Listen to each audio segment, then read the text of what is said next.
We're gonna hit this thing. I can't really wait for them. I guess those stragglers will come in. Last week we were talking about a lot of people don't understand that plenty people are leaving the church. Those that don't even go to church. There's some that still believe in God, but they don't go to church. There's a lot of people that they're leaving the church, and they're leaving the church for a couple of reasons.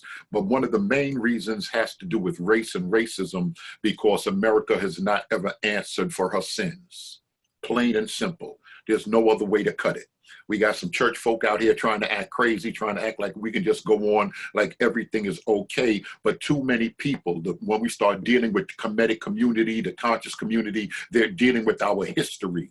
If people say, well, I don't know why so many people leaving the church and dealing with these Israelite camps and going to the malls and listening to Sinetta and Pharaoh and all of them, they're speaking about history, and people want to know their history. Our history's been stolen for us. No reparations, no sorry. Just put us out here. They promised 40 acres and a mule, and they've been lying. And that's reality. There's a lot of people, they'll try to go and blend in with some evangelicals, and that's good, but still there's an emptiness inside, especially in light of police brutality and so much other stuff that's been going on. So some people would say, well, why would y'all be out here teaching is not right? And there's an anti-woke movement going on. Why would y'all be out here teaching that black stuff and it's dividing the church? The church been divided. Y'all divided the church with Richard Allen back in the days when y'all were treating us like second-class citizens. So we're going to get into some of that history, racism in the church, and we're going to go back and see what the problem is with ancient Egypt. We see a lot of people. The bad thing is everybody that we're dealing with, from Dr. Ben to young Pharaoh to Leonard Jeffries, Dr. Zaza Ali, everybody believe the black man is the original man. They believe we've been around here before the white man been around here. So we got to answer these things. We got to figure this thing out, and we got to figure it out in light of the Bible. And this is just how it is. Somebody say, no, once you start talking that ain't right. That ain't right. We've been in slavery for years, and we've been in slavery for years because Europeans thought that they were better than us. And God set it up like that. That's what they taught. And they were pontificating this stuff in the seminaries, and it's been going around, and there's still an air of that in European evangelicalism today. And certain people recognize it, and they want to speak it against it, and other people saying you're wrong. Now, I'm not going to sit here. I'm sorry. I'm not going to sit here and say Farrakhan is a full-blown devil. Not when he's speaking for culture. No, I'm not. I ain't that confused. But there's some people, they got so much Jesus that they forget about their culture. And we're the only people they want to say, well, I don't want to talk about that black stuff too much because I don't want to put it above Jesus. No other Christian, be it Asian Christians, Hispanic Christians, different European Christian, Jews, Messianic Jews, nobody else have a problem with their spirituality and their ethnicity except us. And there's a problem with that because nobody else hasn't had an image of a European Jesus for 100 years. So we have to deal with history. There's people out here that's running around saying when it comes down to it, Christianity was beaten to us. Historically, that's not correct, but we got to show and prove that the first Christian nation on the planet was in Ethiopia. We got to show and prove that. In order to do that, we got to discuss history. Mm-hmm. The Bible talks a lot about history, but these people want to give me some Holy Ghost and the power of the Spirit and jumping and dancing and all of that's good and that's important and that's Bible. But at the same time, the Bible always say who begots who and who came from who, because the Bible wants us to be connected to a history. In the Bible, they're connected to a history, they're connected to a land, and there's nothing wrong with that. To God, real estate is important. According to the Bible, to God, real estate is important. But a lot of pastors aren't talking like this, so other people feel that the pastors are the gatekeepers, and this is kind of where the problem comes in. I'm going to try to run through some of these slides. Matter of fact, I may go slow because them other stragglers coming in, but I'm recording it, so we're going to be able to share that with them anyway. These are 2 books here. I'm going to go. Y'all can write this down, or you can take a picture with your phone. I think I got about, I don't know how many slides. We got a couple of slides here. That invented knowledge. There's a few people that's with me. They've been with me for a while for different classes. I'll try to use the same books. Invented knowledge. This guy's a historian, Ronald. He's a historian. He gets into a lot of the Nation of Islam and different quasi or pseudo spiritual cults. some people would say. The Nation of Islam, the history of W.D. Fard, Elijah Muhammad, you know, and some of their crazy history, you know, the planet 66, 76 trillion years old, all of that good stuff. He discussed that stuff and how it came from science fiction. Because we have people out here that's teaching Black Power, SETI and young Farron, and we got people out here that's saying stuff that is not scientific. This planet is not 76 or 66 trillion years old. It is not. That's not what modern science is teaching us right now. But so many people are running to want to know more about their culture. They're going to listen to anybody, and a lot of people, what they teach is false. Basically, it's false. But they're teaching and they're dealing with the culture and certain things what the Black church is not dealing with. I don't think everybody need to be a preacher in the church. We need researchers. We need people discussing other things. So this one I'm going to talk about this. I'm going to be quoting from this guy in this book, Invented Knowledge. This other one, I'm not sure if y'all have that. He's also on YouTube. Divided by Faith. He sets forth a decent argument on evangelicals in America. 90% of American evangelicals are Europeans. And he explained in the book, speaking to different ones, he explains that they're not really even ready. They can't even begin to see a race problem. So far as us coming to the table and sitting down and talking, it's impossible if some people don't think there's a problem at all. Some people feel, well, just don't talk about it. We just have the love of God and it's okay. Times have changed. We had a Black president. Let's just move on. What's the problem with that? If any, anybody, do you think there's a problem with that, just moving on and never discussing or reparations, never saying sorry, never just, do you think it's a problem with that? Yes. Yes. Definitely. How? Big problem. This one said big, Mr. Oh, come on, you said big problem. They gonna say, you Black folk, y'all so touchy, y'all always want to be in the past. European Jew can make a museum, they could do what they want and talk about that Holocaust, and as soon as y'all talk about it, they want to say, put it down. Why is it a problem? Let me hear you articulate why you think it could be a problem. That was why. Who said that? Who said that? I don't want to clap it. Somebody said big problem. Yes. Oh yeah. Well, it's this is Brother Watts. I'm in my car right now traveling, so that's why I turned off the video. I didn't want you guys watching me drive. But the thing is that when you hear people talk about that, saying move on, get over it, that's in the past. The problem is that they don't see. First of all, especially when a white person tells you this, they're not accepting to what, their culture and their group has done to us. So they want to deny that stuff happened in the past.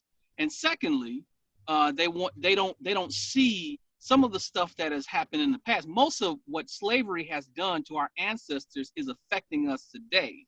Yeah. So this is something that, we have to come to grips with, because, most of the stuff as a culture, we didn't do this, years ago. We didn't do this centuries ago. This is stuff that's new to us, mm-hmm. In regards to our behavior and our actions, mm-hmm. and living in a white supremacist country. This is something that is new to us as a people. So yeah, this is a huge problem. What about the lady that said, well, that don't have anything to do with me because I wasn't alive back then? Well, I think it has a lot to do with her, because she's benefiting off of what our ancestors have done to build this country. Okay. All right. Good point. All right. You hear him, White. Good point. I can't see that little part in the corner. White, you can see that screen. Sister Nene, you can see the screen, right? Yes. You got to read that for us, please, if you don't mind. The greatest threat to the Black church in America is the attack by other Blacks about our Christian beliefs. A lot of people are walking away from the church just on the strength of the white man and racism and everything that took place in the past, on top of police brutality right now. They're saying, what has Christianity done for us on the whole? And that's an argument, everybody from Ray Hagan, like I said, from Ray Hagan to Polite, so many people, that's an argument that they make. What has Christianity done for us on a whole as blacks in America? White, maybe you can help us with that. Whole bunch of movements. I got some of them up here. The Israelite camps, there's a lot of men over there. White, I know a whole bunch of sisters in church. They talk about, you don't got no friends? I'm looking for a husband. They looking for husbands. And ain't too many brothers in the church, but I know where some brothers at. They over there in ISUPK. They over there in GOCC. I know where they at. I can point them out to you. They in the conscious community.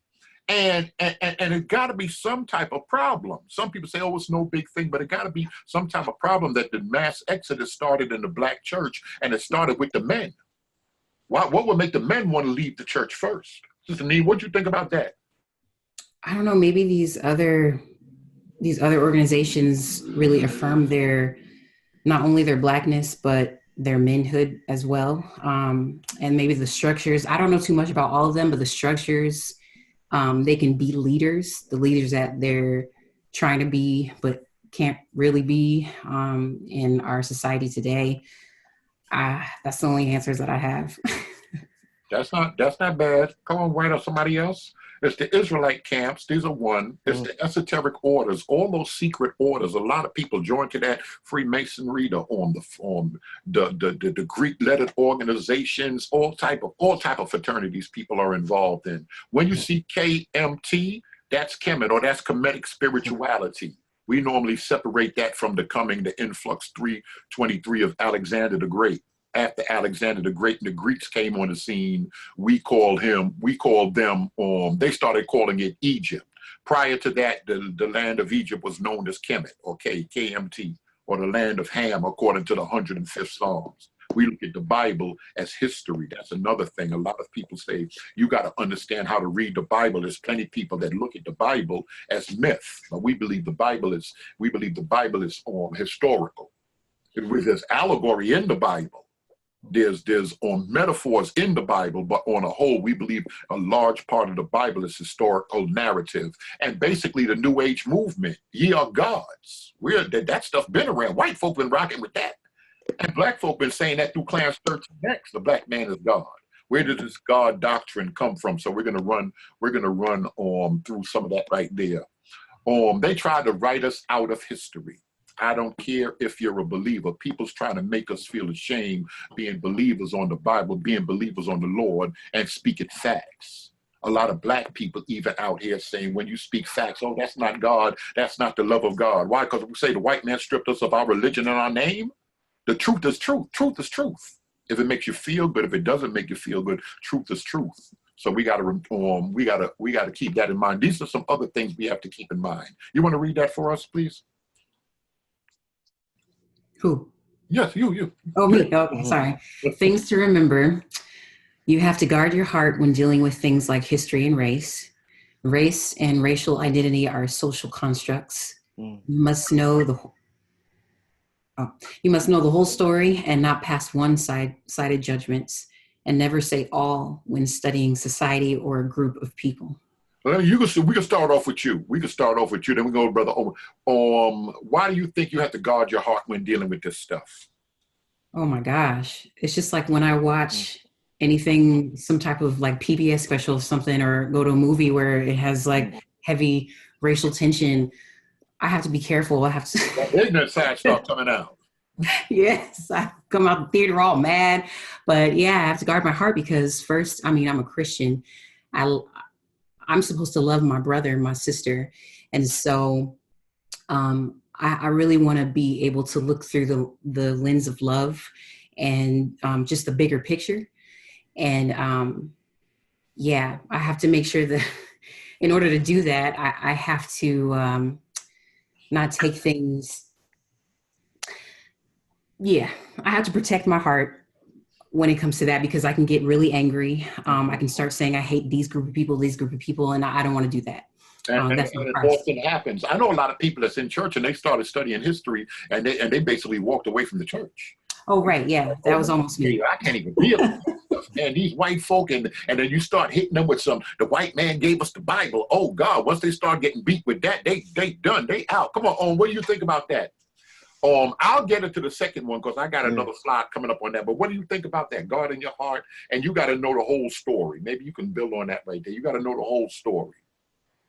Recently, what's that brother name? From Empire that came out here. People started making judgments. We don't know what to do. We don't know what's going on. But I know one thing coming from them streets. I said that story don't sound right to me.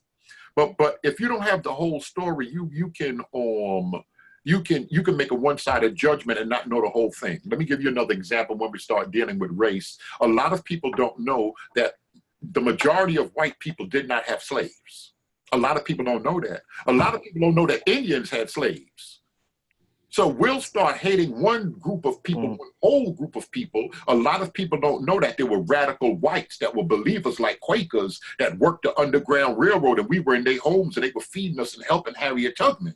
Plenty white people were down with Martin Luther King and the civil rights movement. So if people don't know the whole story, then it's quick to be bitter, and it's quick to start judging a whole people, not knowing there was a whole bunch of white people that were there, that were helping, that said that this thing that we call slavery is wrong. And basically, being a student of sociology, that last thing right there, never say all, say all cops are wicked. Or Asians are smart, or to never say things like that. And I know people that deal with history in the conscious community, they tend to do that. Anything else? Do we have any questions before I go on to this other stuff? Let me see if I can get that. What are we talking about when we start saying race is a social construct?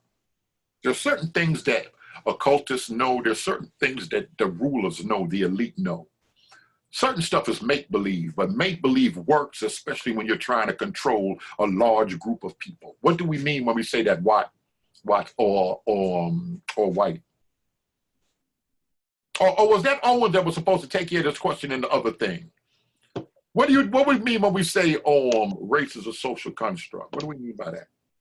Because I think sometimes what is meant by that is like certain things and certain rules and laws and regulations is put in a certain in context in a certain area to kind of keep people in a certain type of position.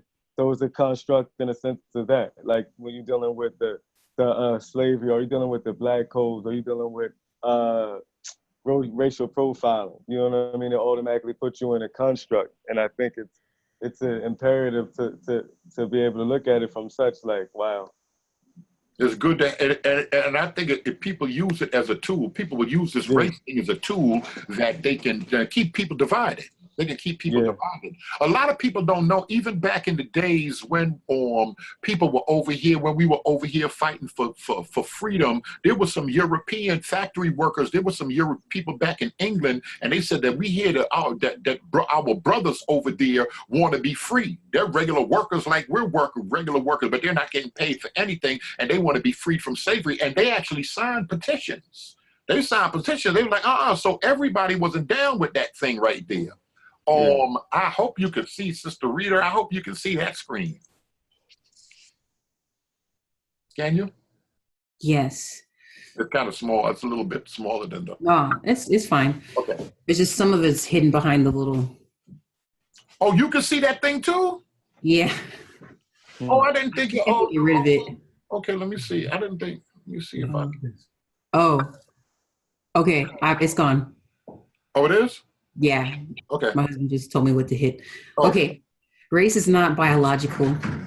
It is not a social, it is a social construct. There is no gene or cluster of genes common to all blacks or all whites where race real. In the genetic sense, racial classifications for individuals would remain constant across boundaries. Yet a person who could be categorized as black in the United States might be considered white in Brazil or colored in South Africa. Unlike race and racial identity, the social, political, and economic meanings of race, or rather belonging to particular racial groups, have not been fluid. Like race, racial identity can be fluid. How one perceives her racial identity can shift with experience and time, and not simply for those who are multiracial. These shifts in racial identity can end in categories that our society, which insist on the rigidity of race, has not even yet defined. Wait, let me ask you a question. Everybody that's is everybody that's dark black? Down under in Australia, there's some people. They say, "Oh, them black folk." Van Sertima told you everywhere you go, it's gonna be some black folk. The more they dig it, the more they gonna find. They ain't gonna find nothing but black folk. Is everybody that's dark black? Depends on who you ask. All right. That's what do you mean by that? All right. So the average white person that you talk to, they'll call anybody who looks black, right? So there are Puerto Ricans, right? I mean, we know their DNA, we know they're black, but they don't consider themselves black. But if you ask, Dominicans and Puerto Ricans, are they black? They'll say they're not black. If you ask white people if they're black, they'll say that they're black. If you ask black people if they're black, they're black. All right. And so, like, why nobody don't want to be black? Why nobody don't? Because we are the most hated people group around the globe. That's what I'm finding. And everyone is taught to hate us. And so no one wants to be associated with us. You want to be able to get ahead. Even us, we want to be able to get ahead. So we bleach our skin. We try to be as white as we can be, assimilate as best we can. My grandmother used to say, I try to be as American as I could be. So she didn't speak Creole. So she didn't teach my father Spanish. So I don't know my languages. I don't know Creole. I don't know Spanish. And you think that comes from some type of propaganda? You think propaganda caused that, or you think because it wasn't always like it couldn't have been? I couldn't imagine it was always like this. And it's things like this that made slavery in the United States of America unique. And this is part of all of this stuff is part of the backlash why people are feeling a certain way about Christianity. Slavery has given Christianity a black eye. At least here in these good United States of America. And a lot of people don't like that. Oh, no, Christianity is about Jesus. It's about love, and all of that stuff sounds good. But to the average black person here in America in urban areas, they're connecting slavery with Christianity, and they can't separate the two. Whitewashing. When we deal with whitewashing, how do we look at whitewashing? Right, read that bottom. I can't, let me move this. Yeah, I hate to make it small. Oh, listen, Anita, you good with the reading? Because White's looking like that. I was waiting for you to finish up. White looking like that's back, like when Nita Bynum back and they was typing in tongues. He looking like that's tongues or something. Come on, White. Whitewashing outrage after actor Zach McGowan cast as Hawaiian war hero. Whitewashing is a casting practice in the film industry of the United States in which white actors are cast in historically non-white character roles or in roles which are scripted for non-white characters. The film industry has a history of frequently casting white actors for roles about non-white characters. A lot of people got problems with whitewashing. And one of the main problems is not regular whitewashing in television, whitewashing in Hollywood, but it's a whole nother level of whitewashing when you make everybody in the Bible white. God is white. This is a famous picture here, God and Adam. And a lot of people got a problem with this. God is white. The angels are white. Cain and Abel is white. Noah is white, all his kids everybody is white. And like I said, we're the only people that have a God or a deity that don't look like us, and that is a big, big problem. Some people say it's not a problem. The Spanish guy said, I don't got a problem with Mary and Jesus. Why the Spanish guy would say that? Oh, and why would the Spanish brother say that?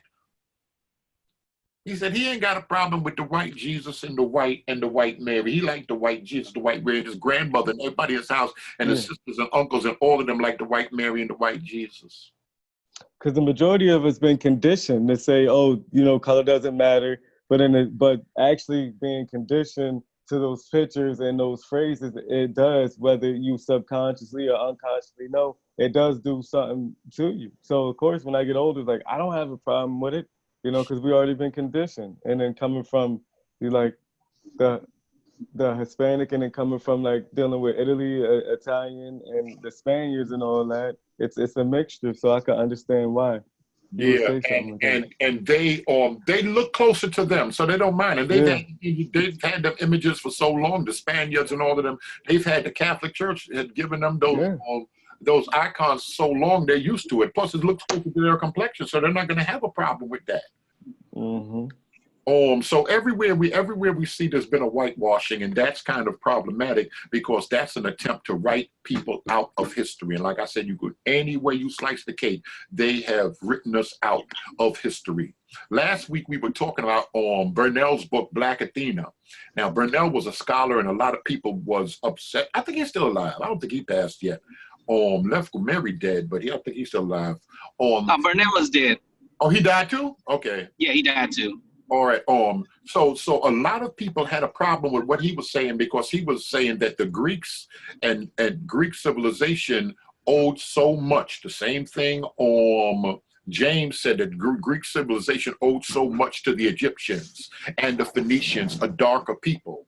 And if we begin to look at history in light of that, because some people want to think that as soon as Europeans came on the scene, when the Greeks came on the scene, they were just intellectuals and they just took over the world, and the Romans came and the white rule has been rolling on ever since. And like they didn't get knowledge from somewhere. They're higher learning from somewhere, and that's kind of where the problem is going to begin. This is kind of going to set us up for these next couple of slides here. So these are people, everybody that somebody got stolen legacy. He set up the argument that the Greeks went to university, the smarter Greeks, Philip, Macedonia's son, Alexander, them, before they even got there, the smarter Greeks sent their kids to Egypt because that was the only university, and sent them there to learn, and they got their mathematics from there. If we look at Greek and we look at the medicine and we look at mathematics, it'll look like to the average person that goes to school here in America or in Europe would think that the Greeks invented everything.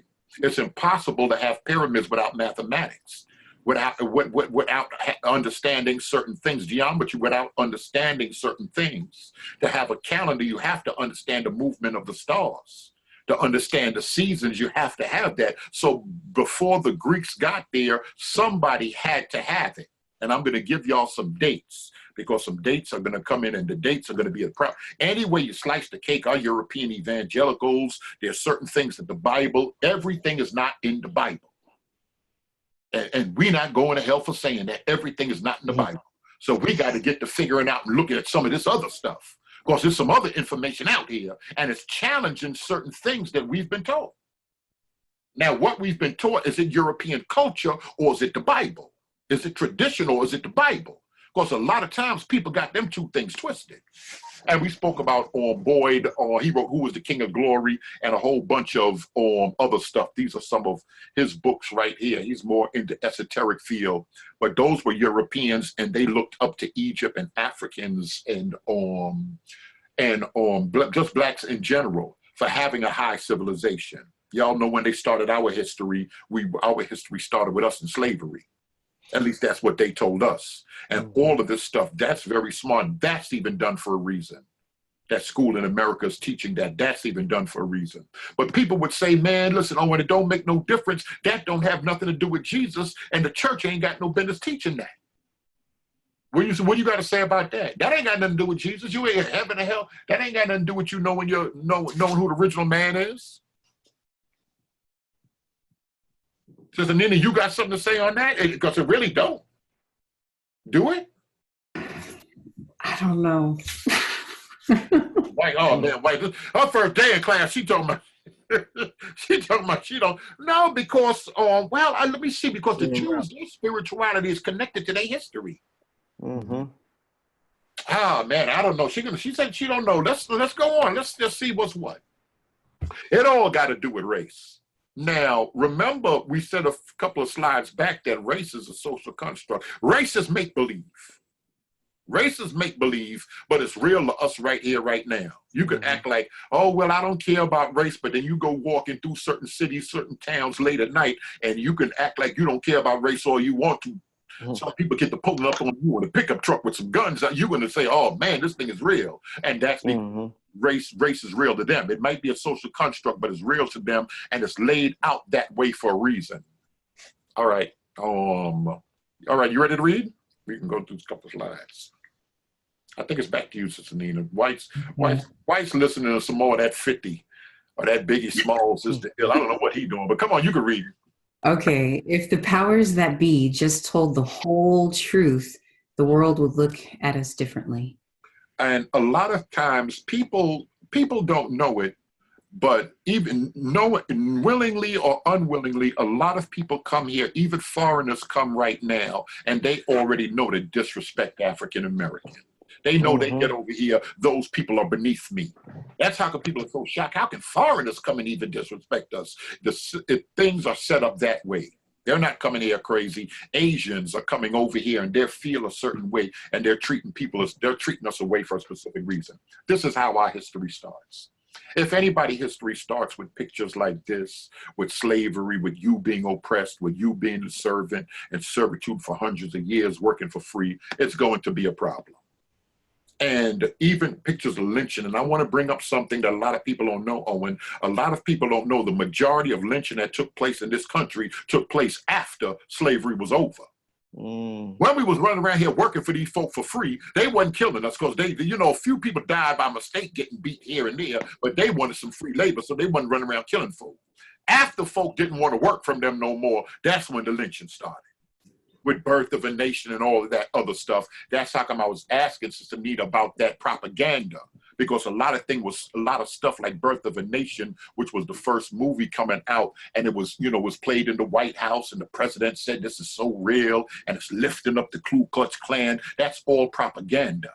They say, oh, the black man is a lazy man. That's all propaganda right there, because we were working for them for years and years. And then we just said, man, listen, it's over. Enough is enough. And, the Civil War, slavery was over, and that was it. Then they start saying, oh, these folk lazy. These folk don't want to do nothing. Not knowing if we connect all the dots, they were letting other Europeans come in the country and giving them jobs and promising them land.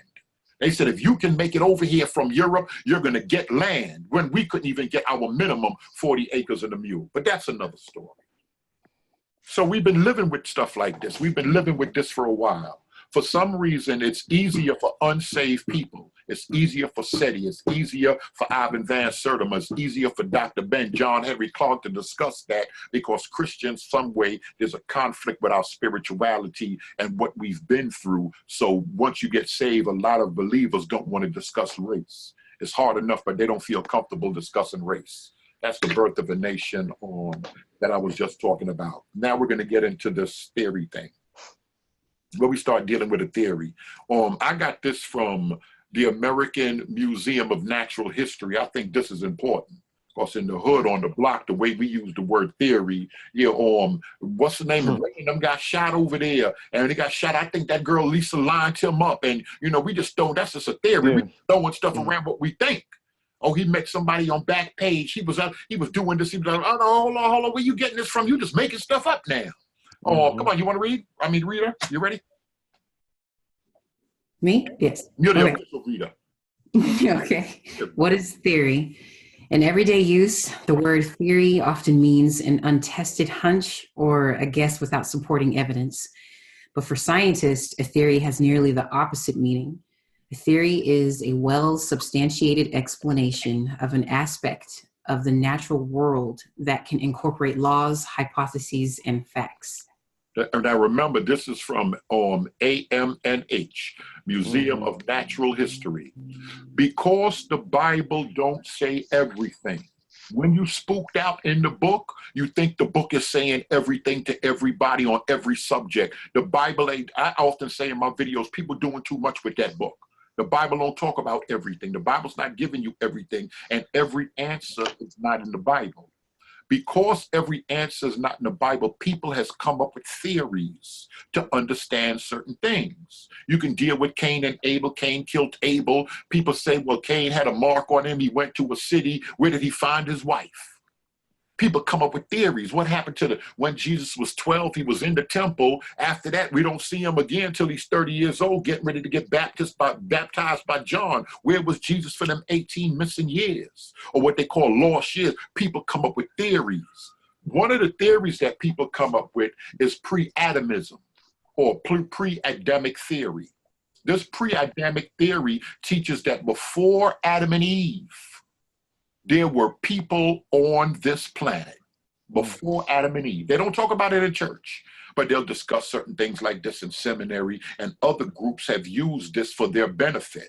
Now, one of the problems that I think is important that believers notice is we got plenty ex-pastors out here that start saying, well, the pyramids are older than Adam and Eve. How you know the pyramids are older than Adam and Eve? That's one question. The second question is, if the pyramids are older than Adam and Eve, we got a problem if we're dealing with the Bible. You definitely got a problem if the pyramids are older than Adam and Eve. What you going to do with that? One of the theories that people came up with is that Adam and Eve were not the first people. There were people already here. That could be a problem. That could be a problem. And we see early signs of this. We see early signs of this coming on the scene with Theophilus of Antioch. He was a church father of Antioch, and he was arguing with some Egyptians. And the Egyptians were saying, listen, we got a history that's 100,000 years old. Nation of Islam said the black man got no beginning. Now, if Seti and them, if young Pharaoh and them, if Dr. Ben and them believed the priest of Egypt had some knowledge and were building and had sciences and had a calendar 100,000 years ago, that is a problem for the Bible. What are we going to do with that right there? We see the same thing later on with Augustine and Julius the Apostate. He was an emperor, and he wanted to open back up what people would call the mystery schools. He wanted to open back up the universities to teach the ancient Egyptian and the ancient mysteries that came down. And they were all saying that human beings been on the set over 100,000 years. What are we going to do with that? Oh, the floor. It's interesting you brought up Augustine, because I was thinking about a book that Augustine wrote called the interpretation, the literal interpretation of Genesis. Yes. And what he was saying was that, and he believes that there are parts of Genesis that are metaphoric and they're not literal. That's correct. Basically, he basically talked about, if there is not a complete understanding in any part of the scriptures, and he just didn't say Genesis, that we have to have some sort of mindset to go and research and look at it and to get clarity.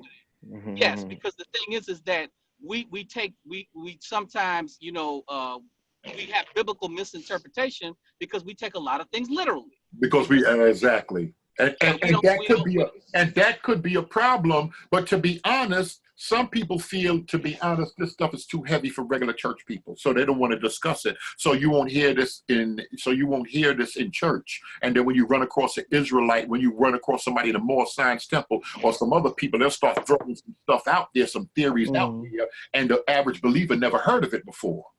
They'd be like, your pastor ain't never told you that, you ain't never heard that before. What's more embarrassing, there's some pastors that never heard it before.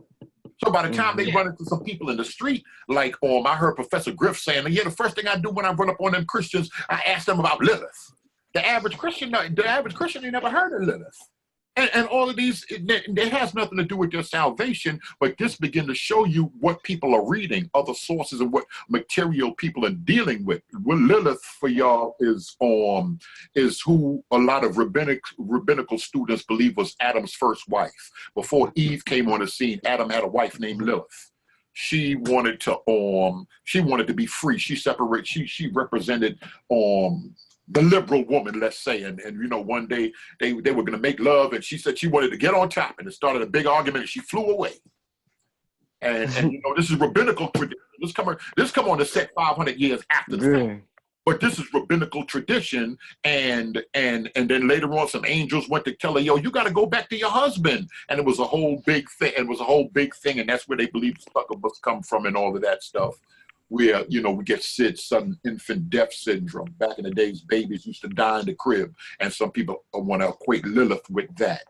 So this pre-adamic theory is something that's put forth out there. When we're dealing with the Bible, there's a bunch of theories because the Bible isn't clear on a lot of things, and we have to work it out. Now, let me ask you a question, Owen. If the Bible is the word of God, why wouldn't it be clear on some things? Whose fault is it? Our fault, God's fault, the Bible, or King James and them white folk? That's a good question, man. You know what I mean? And I'm gonna be honest, I think it has a lot to do with not having a proper knowledge or being able to be able to interpret things correctly. Or even the Bible says, study to show yourself approved. And I think that just means study in general. And maybe we looking for something that's not really there, but it's somewhere where we should be studying. I don't know if that make any sense, but No, that make sense. Yeah, I don't know. You tell me that makes sense to you what he just said, or he talking crazy? Oh, It sound good. It sound good. It sound good to me. Anytime we dealing with the Bible, we're all dealing with hermeneutics, so what we call the science of the art of interpreting Scripture. First of all, the Bible written 2,000-3,000 years ago on a different side of the planet in a different language. So anytime we crack the book open, we're attempting to understand what the book is saying.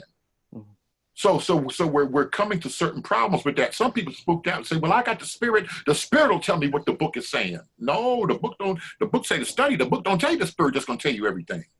That's how come I might be charismatic Pentecostal, but I know some of my Pentecostal people, they just as crazy as they want to be believing, just the Spirit gonna tell them anything. And they start hearing voices and making up stuff in their mind. I heard the Spirit tell me to wear the red, then I started to wear the red dress, but then the Spirit told me to put the blue dress on. And I'm like, oh, Lord, help God bless us soul. And this is what people, they really think stuff like this. And it's okay. Yeah. So these Egyptians these people said that back in Egypt, there was a science 100,000, not 10,000. Not 10,000. 100,000 years ago is a problem. Bishop Ussher, write this down. Bishop Ussher, James Ussher, he was an Irish bishop in the 17th century. He said that God created Adam and Eve 9:30 in the morning, 4004 BCE. Now we got a problem with that. Because if we can prove that humans were on this planet before 4004 BCE, and that's a problem. That's a serious problem. Another thing we're going to get into, but that's a serious problem right there. Have y'all ever heard of any fossils or any mummies that's older than that? That's been dated older than that? I heard about. I think they said Lucy was I don't know if this is true or fact, but they said a couple of million years old. I'm not absolutely sure. What they said Lucy was 1.6. It's 1 point something around there, 0.6 million years old. So. This could be a problem. Yeah, that disputes the theory there. But now, Nina, tell me what you think about this gap theory. I mean, not the gap theory. Tell me what you think about this pre-Adamic thing. If Lucy is if Lucy's a million years, if there was people on the planet, let's say 100,000 years ago, were they Christians? Christianity wasn't there. They didn't even have a Bible. They said we couldn't even read until 3,200 BCE. So that means people was alive on this planet for a long time before we had books. That's a problem. On top of these folks saying we run around here and we came from monkeys, but they say Homo sapiens sapien, wise human, done been here for 100,000 years. James Ussher said, when they asked him, they said, how you know God created Adam and Eve 4004 BCE? He said, because I added up everybody's birthday in Genesis. The birth, all the days in Genesis. Why is that crazy? Y'all tell me, why is that crazy? Now, he's a big bishop, big educated bishop. Remember, everybody in Europe couldn't read but the Catholic priests and the Monsignors and the few kings and stuff. Why is that crazy that he added up everybody's birthday in Genesis? It just doesn't make sense. It doesn't follow logic. I don't even know how to explain how. It just doesn't make sense. First of all, Genesis ain't got everybody age in there. Genesis don't even mention everybody, let alone to add up everybody's dates to come about with that date. But to be honest, many believers, many Christians you talk to today, they'll tell you, well, the planet is 6,000 years old because they go with that date from Ussher. Yeah. From 4004 BC to Jesus is 4,000 years and 4 years, and from us is another 2019 years. So the world is 6,000. What that come up to? Like 6,000 and 20 and 30 years, 20 something years, whatever the math is. They estimated between 6,000 and 8,000 years. 6,000 and 8,000. So now, if geologists tell us there's stones and there's fossils, forget the museums and these dinosaurs. Where did dinosaurs come from? All of this stuff could be problems if we're trying to match up the book. Remember, the book was the ultimate authority in Europe until the age of reason, the age of enlightenment. And then we say the devils came on the scene. That's Thomas Paine.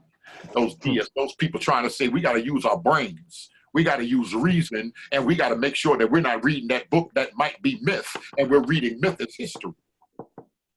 Let's put the sciences on the set. That's when archaeology and geology and all of that stuff started coming on as, you know, the scientific method. Later on, archaeology and stuff came on the scene, but the scientific method was on the scene. We gotta examine. We gotta see if something is repeatable. We gotta observe it, see if it's repeatable, and we gotta make calculations based on science. And that's kind of where the problem took place, and it was kind of shift with the Bible and science, or some people would say a marriage with the Bible and science, because some people still believe the Bible. Right now, you speak to the average scientist, they'd be like Neil deGrasse Tyson. He's looking at that book like, oh, we ain't think about that book. Ain't nothing in that book. We dealing with science. All right, the marriage of science and religion. And this is basically what I was talking about, the age of enlightenment period. I can't see behind my screen. You want to just read that? I kind of just freestyled it. Marriage of science and religion. In the Age of Enlightenment, the pre-adamic theory was accepted widely as a way to understand the biblical account of human origins. Other theories like the gap theory, Lucifer's flood, polygenism. Yeah, polygenism is like it's multiple. Back in the days in Sunday school, I'm kind of old, so back in the days of Sunday school, they said there was multiple Adam and Eves all over the planet. God made one in Asia with chinky eyes, nice yellow people, and made darker ones with thicker lips, darker people, black people, and there was a white Adam and Eve with thin lips. So God made, so that's the theory, that's another theory, that there were different Adams and Eves, and that's how we can explain the different races of people. Now that sounds good for Sunday school, but grown folks sitting up in church saying, wait a minute now. Grown folk want to look at it. You know, that's how come a lot of people in the conscious community feel. Sister E is in here? Yes, I'm here. I was running late. Oh, okay. I see you got your hand up. I'm going to stop right there. You must got a question on this right here. No, I've never heard of Lucifer's flood. That's a new one for me. Okay. Yeah. We're going to get into that. So that other one, that's multiple Genesis stories. That's one theory. Remember, this theory is not like just a tale, something, a lie. The Lucifer flood theory is that Lucifer and angels lived on this planet back in the days. Way back in the days. So by the time the Genesis story picks up and it says the earth was without form and void, it was void, something jumped off. Before God created Adam and Eve, there was a war, something jumped off God, Lucifer, angels, devils fighting, and just the whole universe got destroyed in this big war, and the planet got tore up. And the planet sat there, tore up for millions and millions of years. And then God said, let me go down there and do something. And then God went down there and he recreated the planet, and then he made Adam and put Adam in the garden. So Lucifer flood theory is that there was a flood before Noah's flood. There was a flood and stuff that God destroyed and had to kill up some wicked angels that wanted to do what they wanted to do following Lucifer. That's another theory. Like I said, a lot of these things you're not going to hear in church. This Bible school, this seminary, Bible college, all of that other stuff. But these are things that people have discussed. Pastors have argued, professors have argued over this stuff. The gap theory is that God created the world, and then he took a break and was doing some other stuff. And to God, today is like 1,000 years. So if God go chill, come back, you know how you'll do a project in your house and you'll just get back with it in 2-3 months when you feel you got some time, you want to do something. So some people feel that God created the world and left the world for millions and millions of years and then came back and created Adam. That's what we call the gap theory. Between Genesis and the beginning, and in the beginning when God created everything, Genesis, the first chapter, and the second chapter, there was a gap of millions of years. Y'all good with that? Any questions? Now, we're going to get into the depths of this pre-Adamic race. But this guy right here, this is a mulatto guy. His people was from Madagascar, Africa, and I think his father was, and his mother was Indian. This guy, he was an African-American medical doctor, Pascal, and he was an occultist. He studied the esoteric doctrine. He followed the occult sciences. He was one of the first, not Freemasons, but he was one of the first Rosicrucians, like Francis Bacon and all those people that brought enlightenment to Europe. the Freemasons, all the occultists, the mystics, but mostly it was Europeans that were running around in Europe at that time, and they were at war with the Catholic Church. They said the Catholic Church wanted to keep these people dumb, but they throwing around different theories in the Enlightenment period, and a lot of places where they can talk safely wasn't the Masonic Lodge. That's how come what happened in Boston with the Boston Tea Party. If you go back to that history, they were in a tavern, but those were Freemasons getting together. They would be in secret places where they can get together as brothers and throw around different theories without being persecuted from the Catholic Church. Well, he was one of the first ones to say that there were people that came on the scene 100,000 years ago, and they had knowledge, they had science. Them people understood the calendar. They understood when colder weather was coming. They understood when to plant their crops. Now, that's way off from the history that we've been receiving and we've been understanding. And we would have to ask ourselves, why is that? He believed that those people, if you're going to go back to any history, you got to go back to Egypt, because Egypt is one of the oldest civilizations. That's how come we have what's known as pre-dynastic, before the dynastic period that Manetho spoke about in 3200 BC, and the first pyramids coming up and stuff like that, that there were people already alive for a long, long time. So we have two things that we want to talk about. We want to talk about the pre-Adamic, those that came before Adam. Some people say that's why God told Adam, be fruitful and multiply and replenish the earth. Replenish, because people were already here. Other people argue that replenish, no, that word's not working too good there. In the English, it sounds good, but it's not too good. We have pre-Adamic, before Adam, and we have co-Adamic. Co-Adamic is Adam and Eve was in the garden, but outside of the garden, there were other people there were plenty other people. But Adam and Eve were special people in the garden, and God loved them, and they didn't have to work. The other people out there, they were a whole different story. And it's interesting, Mike Heiser, if you put pre-Adamic and Mike Heiser in, he's on apologetic site. I'm trying to think of the name of it. It slipped my mind right now. He's on an apologetic site, Michael Heiser, and he speaks on that, and he has a degree in the field. That's his area. He said it's not impossible that text could be read that way. Now the problem is they don't tell us this in church. If we're fundamentalists, we're orthodox, we don't believe in that, because First Corinthians 15:45, Adam was the first man. Eve was the mother of all living. If we believe in that book, every word of that book, and Eve was the mother of all living, couldn't be nobody outside that God. Or there's another way to read that story. She's the mother of the chosen. Are there chosen people here? And are there other people here? Okay, come on, Sister Rita. Okay. Remove this. Okay. I do not imagine that the white and black race will ever live in any country upon equal footing, but I believe the difficulty to be still greater in the United States than elsewhere. We have the pre-Adamic people that came from Pascal and those other people. They're just trying to explain, before Adam and Eve, there were people down here. And that's what we call the non-racial pre-Adamic theory, non-racial. Other people, especially coming up to slavery, other people took the same pre-Adamic theory and they used it for racial purposes. They said Adam and Eve were created by God. They were pure white people. But when the Bible talk about the beast of the field, those were blacks and Asians that lived outside of the Garden of Eden. The people in the land of Nod, them other people around it that Cain was afraid of. He said, if anybody find me, they're going to kill me. So the mark of Cain, God put a mark on him. So in case he runs into these other people, that's part of these theories right here. They're teaching this thing. And even during slavery, this is one of the main things that pushed slavery, that blacks weren't even considered humans. Blacks didn't come from Adam and Eve. This made commentators of the King James Bible, slave masters, Thomas Jefferson, and all of these people that were dealing with these theories, this made it easier to make black people slaves. This is why these people can call themselves Christians and still have us as slaves, because we're not fully human. They connected us with monkeys.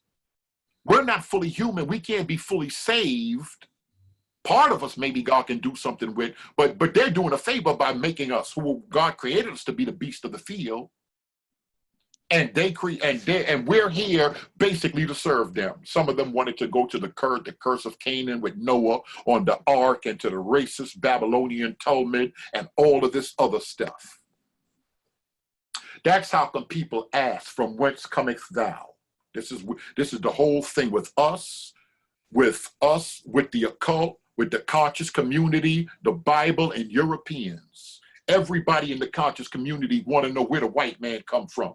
Elijah Muhammad said, the white man, we ran the white man up into the Caucasus Mountains after Yaqub made him. We had to run him up into the Caucasus Mountains. And he stayed in the Caucasus Mountains. That's why we call them Europeans. Then they got up there, they got aggressive. They was up in the mountains, they got hairy.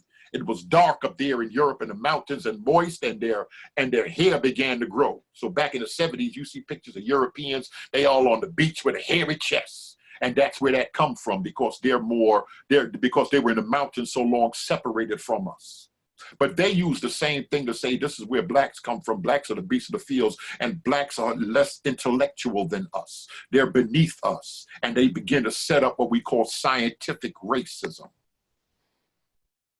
So we're dealing with the pre-Adamic theory and racist people. What a lot of people don't know right now is that there are evangelicals that really believe that whites have higher IQs, that blacks are really beneath them, and this is just the way God set it up in his providence. In his wisdom, God has set it up this way. That's how come a lot of European evangelicals there's no need in trying to get out here and help blacks get equal, because they deep down on the inside, they don't really believe that we're equal. Okay, Sister Rita, you ready? Yes. John Friedrich Blumenbach was a German physician, naturalist, physiologist, and anthropologist. He was one of the first to explore the study of the human being as an aspect of natural history. He was the first to divide the human family in types. He's the first one that said there's 5 different races on the planet. Forget the Bible. These are believers right here, but forget what the Bible says. From one blood, he has created all men to dwell upon the face of the earth. Forget about the Bible. They like the Bible, but they're going to throw the Bible to the side. These are intellectuals of Europe. He broke it down, and he was dealing with cranium sizes, the size of somebody's head, their brain. He's dealing with brain sizes. And, you know, back in the days, they even had zoos where they would have us with monkeys. I saw on Facebook recently, somebody had a portrait, I think it was in China. They had a gallery where they would have blacks and monkeys together and stuff like that. And this disrespect has been going on. But you could thank this guy right here for that. Now, back in the days in the Bible, you would hear about the Greeks, the barbarians, and different types of people, the Romans, different types of people, but it wasn't really a black-white thing. Even when white folk came from Europe, they came here and they were shocked that now you're white. They came here, they were German, they were Polish, they were Irish, and they came here and they got jobs, and they got in the police department, they set up unions, they became firemen, they set up unions, and they were controlling it. But when they came here from Germany and Poland and all of those other places, England, they came as English people, as Polish people, as German people, but when they got here, they were white people. And this is part of the movement and what was going on. This is another guy right here. This is another scientist. Come on. Joseph Arthur de Gobineau, 14th July 1816, blah, blah, blah, was a French aristocrat who is best known today for helping to legitimize racism by use of scientific racist theory and racial demography. And for his developing the theory of the Aryan master race. A lot of people, this was going on with Hitler back in the 40s and the 30s. This was going on with Hitler. But a lot of people, they don't use the word because it's wrong to use it in America. But a lot of people believe that Aryans are the master race, that white people are the master race. And that's what Hitler was trying to do. Helen Blavatsky, a lot of people believe the pure people were the white people. And they were doing everything from this time. In the 1800s, they were doing everything from this time all the way down to attempt to prove that the white race was the pure race. So everywhere that the archaeologists, everywhere that the anthropologists would go, anytime they would find a civilization, in their mind, that civilization had to be set up by the white man. And then later on, old dark Australians might have got there, or dark native Indians might have got there. Original Indians were white men. The Egyptians were white folk. Everybody was white in their mind because of this theory. So anybody around the world, anywhere on the planet that had a civilization, it had to have come from white people. And this is kind of where we get the problem. Because if you're looking at something through racist lens, now, you can go to South America and you can see big heads in South America in different places with big lips and big noses, but you're still going to call them white people. That's because the lens that you're looking at this thing through. You're going to see dark Nubians in Egypt, and you're going to read what Herodotus and Diodorus and Strabo and so many other people wrote, Plutarch, so many other people wrote and said, but you're still going to turn around and said, those were dark-skinned Caucasians. And that's who built the pyramids. They weren't black people. They were Caucasians, but they were dark-skinned. And you're going to start making this stuff up in your mind because you're coming from the only people that's intellectual are Aryans, and you're going with the theory of the Aryan master race, or what we call the Aryan master race theory. I kind of went through that, but you can read it. During the Age of the Enlightenment, pre-Adamism was adopted widely as a challenge to the biblical account of human origins. In the 19th century, the idea was welcomed by advocates of white superiority. A number of racist interpretive frameworks involving the early chapters of Genesis arose from pre-Adamism. Some pre-Adamite theorists held the view that Cain left his family for an inferior tribe described variously as white Mongols, or that Cain took a wife from one of the inferior pre-Adamic peoples. If you put in pre-Adamic or in YouTube right now, you'll see some preachers, old-time preachers still alive right now, some old VHS tapes that people put up on YouTube from preachers down in Mississippi and Arkansas, and they're teaching and they're believing this. A lot of people believe this. This was prevalent back in the days, and because it was prevalent, it was taught in a lot. It was taught in seminaries. It was in a lot of older books. If you find older books, they believed this thing, and they divided up the human family because of those gentlemen that I showed you. But later on, other people that were connected with people in the lodge there were certain people that was in the lodge, and they were connected with people that were house Negroes. They would be in the Masonic lodge, and they would overhear. There were slaves that would overhear what they were saying in the lodge and in different places. Later on, it trickled down to other people. You'll see these same theories being used and flipped around. These same theories are being used and flipped around from British Israelism to the Israelites. The white people are the cursed people, and the black people are the pure people. Elijah Muhammad, W.D. Ford, when he came on the scene and he met Elijah Muhammad, in the supreme wisdom, in the less, he's teaching all of the same thing, but he just flipped it. And instead of making the black people the cursed people, W.D. Ford came and started teaching Elijah Muhammad and the Nation of Islam that is actually the opposite. The white folk are the cursed people. So all the time you'll hear Malcolm X, you'll hear people in the conscious community saying the white man is only 6,000 years old. He's new on this planet. You'll hear Farrakhan say that. You'll hear Wesley Muhammad say that. You'll hear a lot of other people saying that because it's the same teaching, but they just flip it around. We're the parents. We were here earlier, but it all comes from that pre-Adamic theory. And that pre-Adamic theory, like I said, it attempts to answer some stuff. Where Cain got his wife from? Who was he afraid of? Stuff like that. And how do you account for the older fossil records? Every single person you see here believe the black man is the original man. White man come from the Caucasus Mountain. He's only 6,000 years old. They believe, according to the Bible, 6,000 years is an indication the book of Revelation coming, and the age of God is coming back where God is going to rule. that means the black man is going to take back over like we were ruling 100,000 years ago, 10,000 years ago, before the Greeks came on the scene, and this is what's being taught. Now, the problem that I have, Sister E, is everybody that's somebody that's on the internet teaching history believes this. There's nothing for a real conscious believer to do but to turn around and listen to some of these people. So how can the pastor tell me, oh, don't listen to them devils when they're teaching some history? Bobby Hemmett signed that. I got people talking about history, and I want to get connected with history, but they saying that the black man is the original man, the white man is the devil, and they connecting the book, saying the book ain't no good, don't deal with the book. And we want to know why people are leaving the church. But we drawn to our history, so there's a turmoil if you're a believer and you're woke, because you believe on the Lord, you believe the Bible, but you sure don't like a lot of what these white folk doing, and you know something ain't right. What we gonna do with that, Sister E? You sharp. I pray. That's the most. All right, she said pray. That was Mama and them said pray, gonna be all right. Another thing people got a problem with, white D folk been telling us for a long time, Jesus coming. Jesus coming, Jesus coming, Jesus coming, but our situation ain't changed. So it's a lot of people saying, man, I'm done with Jesus, I'm done with that Bible. I want to do something to change my situation. Come on, Brother White. You still driving? Oh no, I'm in, so I'm more engaged now. Okay. But the thing is that and this is what I love about this, is because we just don't talk.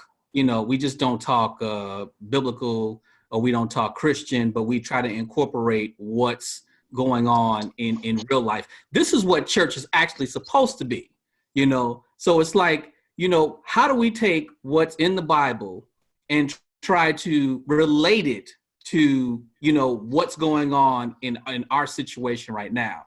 So I think as most evangelizers of the faith, they're not doing that very well. And this is what's drawing people away. And this is why people that are on this slide here are being more successful to teach our black folks, because of the fact that, they're coming with stuff. So it's not verified, because I don't think any one of these are trained anthropologists. No. But it's like, we're people where we have to grasp onto something, and they tell us something that sounds very good, but at the same time we don't ask them, okay, where are you getting your information from? Because we're not an inquisitive people. We just want to hear something that sounds good, whether it be in our history, whether it be in the Bible, because sometimes, as fundamentalist Christians, they just want to hear something good,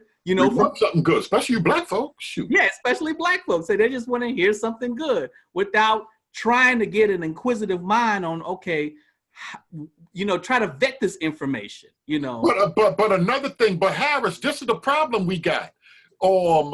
Y'all, because I want to talk about history, but because I want to look at certain things, y'all are trying to make me feel bad in church. Y'all are trying, when people start asking questions and want to start dealing with their mind and start thinking and start connecting the dots, people got a problem with it. Oh, sister, stop. Oh, Sister E, she coming to church last Wednesday night. She talking about Flint in Michigan and that water, and she talking about that other stuff, and they found that boy and his organs was missing. I'm afraid the devil might got her mind. And because she don't want to jump up and down. No, white laughing. We got to figure this out. And as soon as we start asking questions and act like we trying to think, the pastor's stirring us away from thinking. I want Harris to explain this. Because he ain't the them. I want him to explain it. It's a simple explanation, something that we mentioned before. Our people are conditioned a certain way. There are a lot of things that you do in church without any thought. It's systematic. It's just like getting up in the morning, first thing you do, you brush your teeth, wash your face, comb your hair. When you go to church, it's the same thing. You come to Sunday school, you interact a little bit, but most of the time it won't be a lot of lesson. It'll be a lesson, but not a lot of lesson. And most of the lesson is not going to consist of things that are happening to you in today's world or what happened yesterday. And if it is, Now, you'll probably have a packed house for some point, as long as the pastor would allow it, or even if he's the teacher. Let Because me ask when you you a question. I'm sorry. Go ahead. You done? Oh, go ahead. No, let me ask you a question, T. I see Ella here. Let me ask you a question. Why do you think we got to revamp this black church? You think we got to revamp this black church, or just going to be some woke folk that's going to deal with this? And I see right now, don't act like I'm not watching y'all on YouTube trying to build y'all little channels shooting down that woke movement. Because we want to deal with this history. Y'all running around here 15, 25 followers talking about Eric Mason and them woke folk. We don't stop that right now. Because folk want to deal with history, because we want to deal with reality, and we want to push this thing forward. That don't mean because I'm dealing with history. That don't mean I don't like white people. And they wrong for having us think that it's an either or thing. And it's set up like that for a reason. What do you think? We got to revamp some of this church? Because there's plenty of people don't want to go to church no more because they don't feel it's beneficial. Keep it at 100. I think. No. Okay. Here I go. T was talking. You might as well go because T was talking and we can't even hear him. I don't know. He lip syncing. I don't know what he's doing. I mean, it's not that the Christian is tired of church. They're tired of the same dialogue. Won't he do it? Yes, he will. Your season coming. Touch your neighbor. Tell your neighbor. I'm sorry. Forgive me, Lord. I'm with you. You're right, though. And it's like we've been through that whole game I don't want to say game, for the past 10, 15 years. And it's gotten us nowhere, and situations have gotten worse. So it's like, come on, tell us what's going on. Then you got all these movements coming at us. Hebrew Israelite movement, which, I kind of ran with for a second. And then you had and you had other movements that came about that start teaching us things about history. I remember the first thing that I saw that stuck with me and I didn't know was the picture of Christ being Caesar Borgia. About 6 years ago, that was hot on Facebook, where you just constantly saw, and I said, wait, hold on. So that's what caused me to start doing research. And then I started saying, okay, so why hasn't the church talked to us about this? And they still didn't deal with it. And I remember talking to a pastor saying, look, this is coming. You may want to start talking to people. And he's still on the prosperity kick. He's like, no, we good. And he's in a situation now that his church is thinning out. Thinning out. And it's thinning out. I read. Hill got to say something. Hill just sitting here soaking this stuff up. He just sitting here looking like, come on. I see you got Ella. You can talk now. T, you got your hand up. Yeah. Can you hear me now? His microphone is broke. You can hear me now? His microphone. He trying. I think. Yeah. He sound like Denzel on that commercial back. Yeah, we can hear you. You can hear me? All right. What I wanted to say is, I don't want to be too spiritual, but I think that. Oh Lord, BJ ain't here, so you got to do it. Somebody got to do it. When it comes to teaching, though. When it comes to teach scripture, you lose people. I mean, I find it's easier for people to study stuff like, magic or, astrology, because there was this one young lady that was in church and we teach stuff like this. But I found her on YouTube and Facebook talk about she trying to learn the stars and astrology. So it was easier for her to stuff like that than it was for the word. And I think that is the case when it comes to teaching. People gravitate to other stuff easier or better than the word. Why that is, I don't know. That's why I'm trying to figure out why is that it's easier for someone to pick up information outside of the text and read it and diligently research, but you give them a Bible scripture and they won't even dig into it. And I find that is very common, and that I can't answer why. But even if we revamp the church, we got to figure out why people don't want to dig into the meat of the word. That's a good point right there. Hell, anybody else? I don't think it's. Go ahead. No, you got to say something on Sadie? I don't think it's the lack of not digging into the word, because some of us, and I'm speaking of myself, that grew up in a Bible-based family, that I dug into the word. And receiving of the Holy Spirit, you get understanding. But it was certain things that just did not add up, because being honest, I wasn't that deep into history to align things and timelines. And that had always been my question throughout life. Okay, so how are these timelines aligning what I'm learning in history? Because when you look at history class and when you look at the Bible, those things in the classroom never line up. And for a long time, we've all kind of like shunned it off, like whatever. But now, all of a sudden, now that we're beginning to get visibility into history and the Bible and beginning to see some of these things line up, then we're saying, okay, let me dig a little bit deeper. And I think that's the biggest thing, because again, you know, history didn't line up for a long time until we start having these, you know, little conversations like this. And digging in, and it gotta be a connection with the like what they've been discussing in seminary, Bible school, and bringing certain things down. I think a lot of times preachers, some people say, somebody hit me and said, Bareen, you can say what you want from that other discussion that we had, you know, from the Thursday class that we loaded up on YouTube a week or two ago. They said, man, y'all are talking about the basics. They not even what they said, y'all not even teaching the basics. We definitely not even teaching. We're not. A lot of people say, "Listen, you're going away from the book when you start dealing with this. When you start dealing with this history stuff." Other people are saying y'all are doing just what they want y'all to do because y'all don't want to talk about. Y'all don't want to talk about civilizations that came on the scene prior to Europeans, and that's how come they got y'all in control, because they want y'all to just talk about won't he do it and all of that other stuff and the sweet by in heaven. Because if you start figuring out where these other people come from, now I don't believe that, but this is what all of these people are saying. Do you see all of these people? I got up here on Elijah. The second person is WD. The first person is Elijah. The third guy up here on the top, that's the father. That's Class 13X. He's the founder of the Nation of Gods and Earth, the 5 Percenters, Minister Farrakhan. The Masonic Regalia, that's Dr. York. That's Polite. That's by Polite's first wife. I think Polite's first wife is Dr. York's daughter.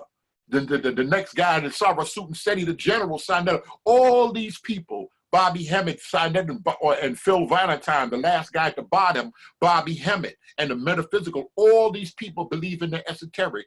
All these people believe that the white folk was in the Caucasus Mountains and they're the newest out of all of the humans on the planet, and that they stole knowledge from Africa. All these people believe that. Let me go on, let me see. Oh, who's that? Red Pill and Blue Pill. Tony Browder, Dr. Sebi. This is Dr. Francis down at the bottom, ISIS paper, Wesley Muhammad, Ray Hagan, Leonard Jeff. This is everybody. Come on, Harris, you got some explaining to do.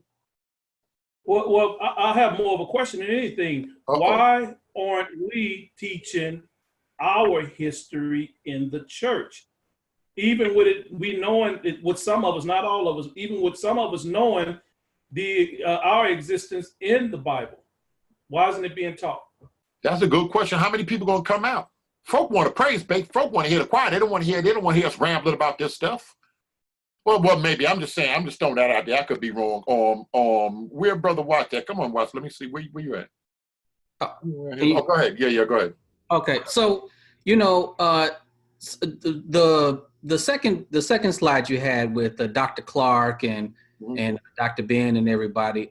I've known personally in my church, I brought some material from Dr. Clark and people were very receptive of it. Now, not everything he says is true, but most of what he says is very historical, and people appreciated this stuff. So I introduced them to Dr. Clark, and they really appreciate some of the stuff that I bring to them. So it's a process of just giving them certain materials, because Dr. Clark has a lot of stuff on the internet that you can download. You know, he's written a lot of scholarly papers on certain things about Africa. So, that's basically easy to do. You could just print it out and just hand it out to folks. And you think, let me ask you a question. You think it's dangerous because they start talking about, because they are radical.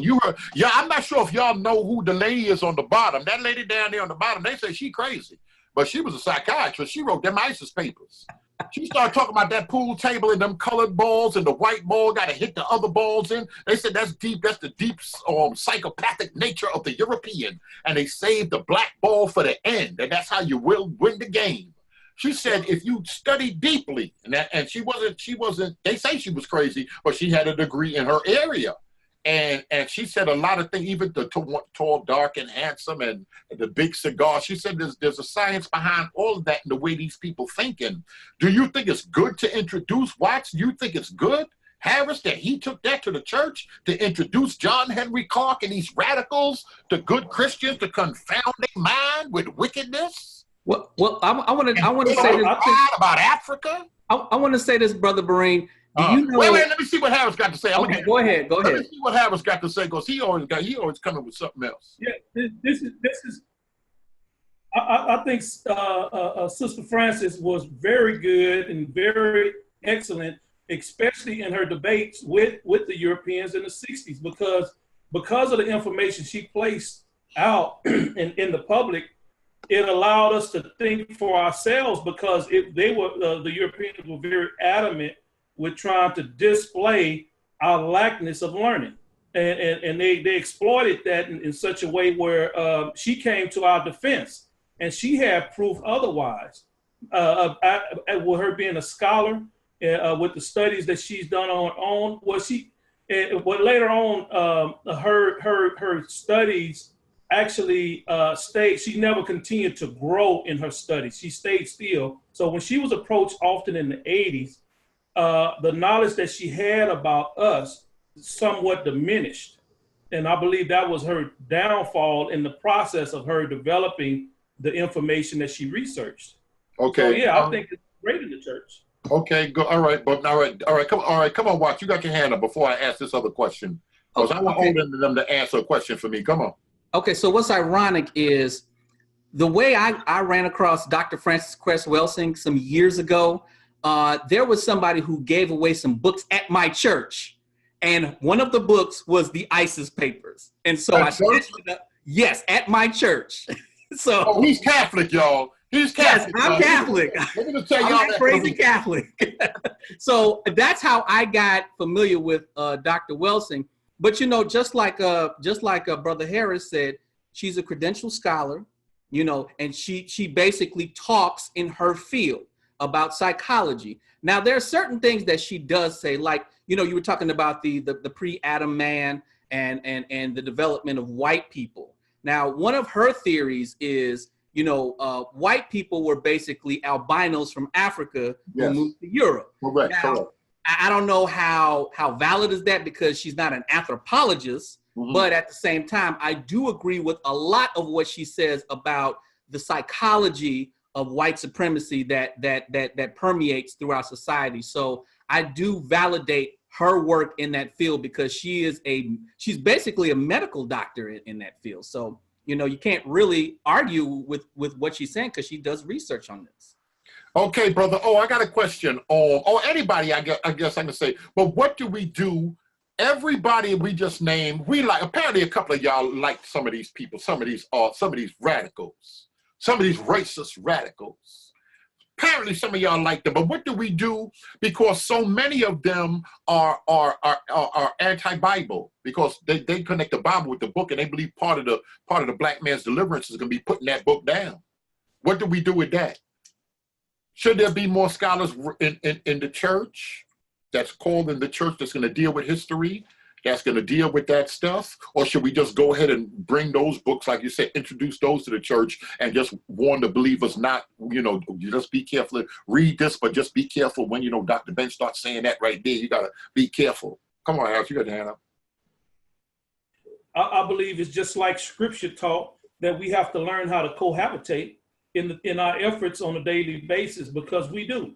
If you look at the Old Testament, you have Old Testament leaders that did cohabitate with non-believers, those that did not believe in one God. They believed in multiple gods. You see that in the Old and New Testament, where these things exist, and they were able to be productive as long as they kept their characteristics separate, as far as the Jews recognizing God for being the one and only God. But as far as being able to cohabitate, that existed in the Bible. So we should be able to do the same thing. What are we going to do with Jesus? A lot of people worried about Jesus. What's going to happen to sweet Jesus if blacks start studying history? Is something going to happen to sweet Jesus, Brother Odin? What's going to happen to Jesus? I don't want Jesus to go nowhere. And a lot of people, that's what got a lot of people scared, that y'all going to put Jesus down. Y'all going to put Jesus down and pick up an unk. And I'm gonna tell y'all something. Vince Bantu done got me. Y'all following Vince Bantu? I ain't even getting to that whole thing right there because when we start dealing with that, oh my goodness. You know what? I think we have to realize that part of Christ. Christ is Christ, as far as history. He is history. He's a part of our history. He's a part of our legacy and a part of our future.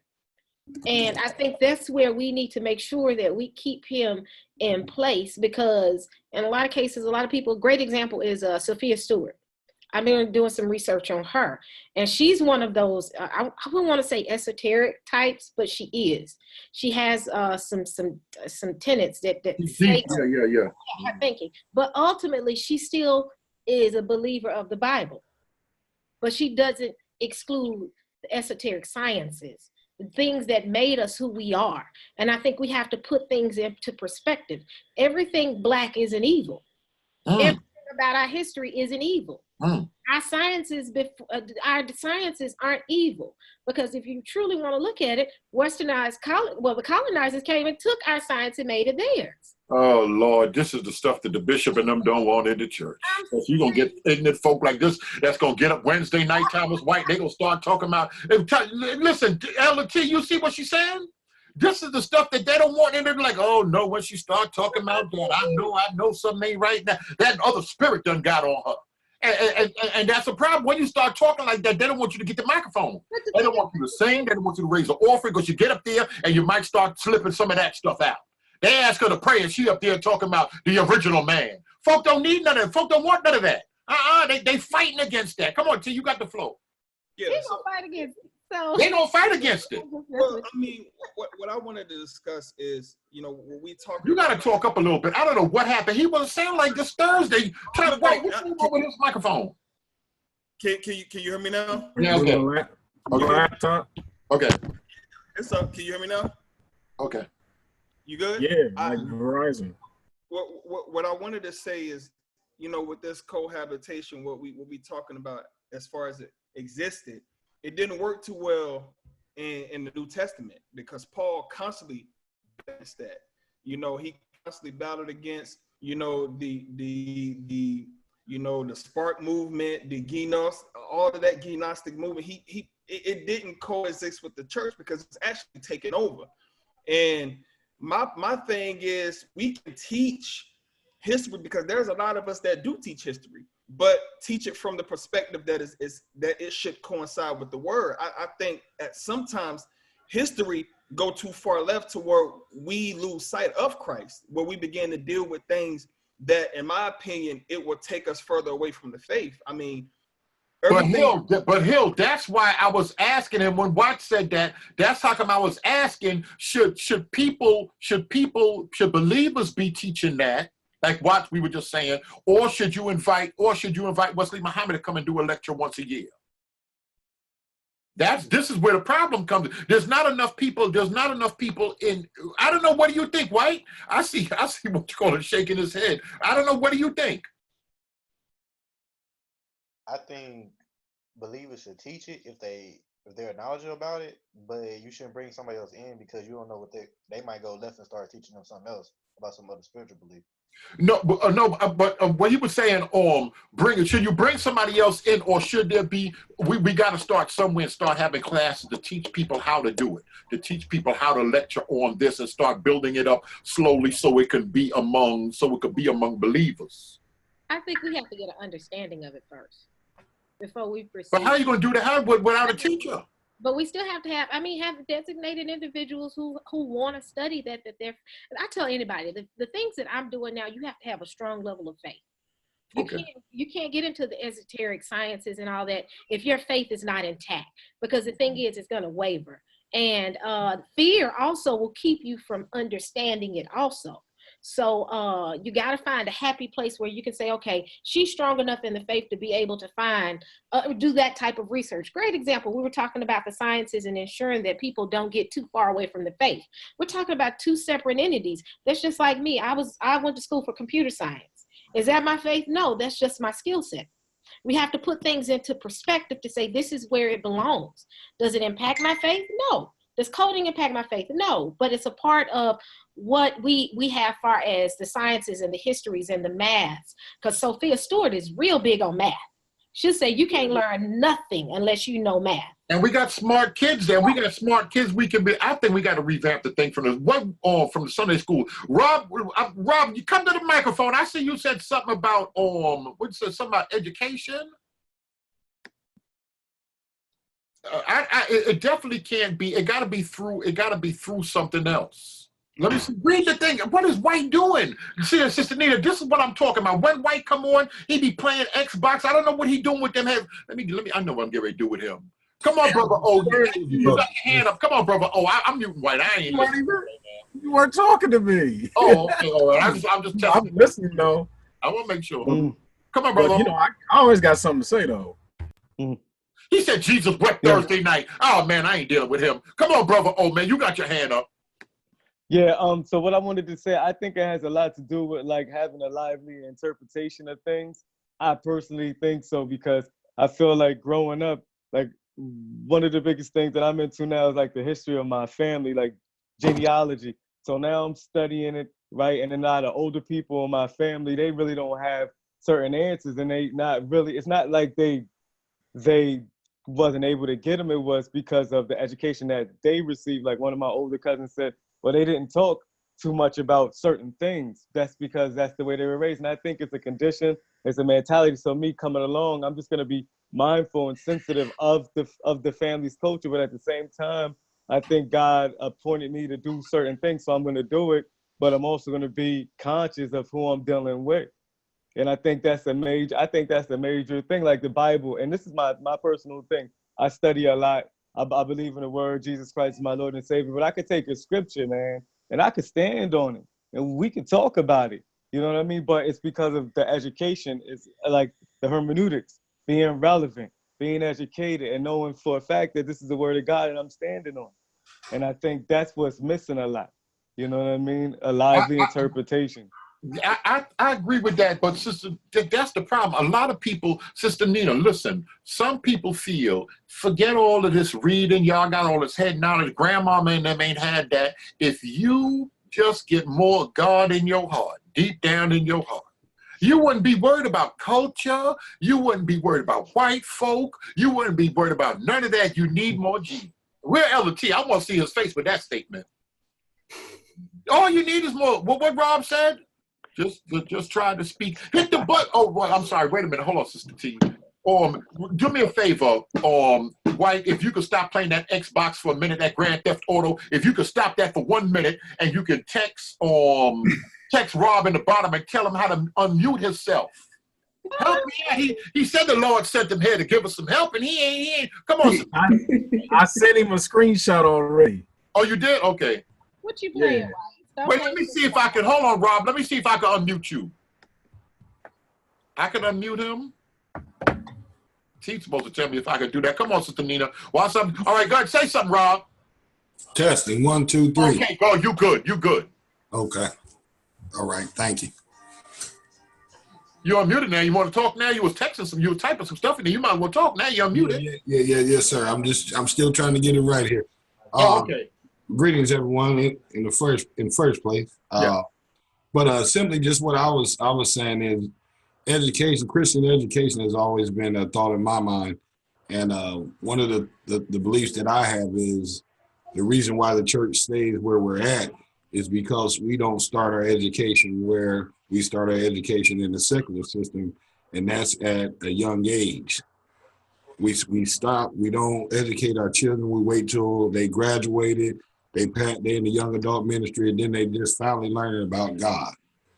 And if y'all understand what I mean about God, is who he is, what he is us, how to really have a relationship with him, and so forth and so on. Mm-hmm. I believe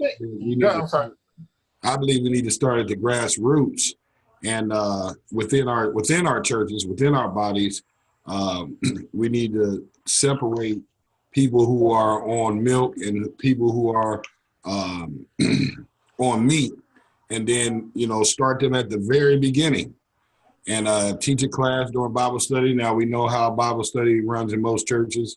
We only see people Sunday morning.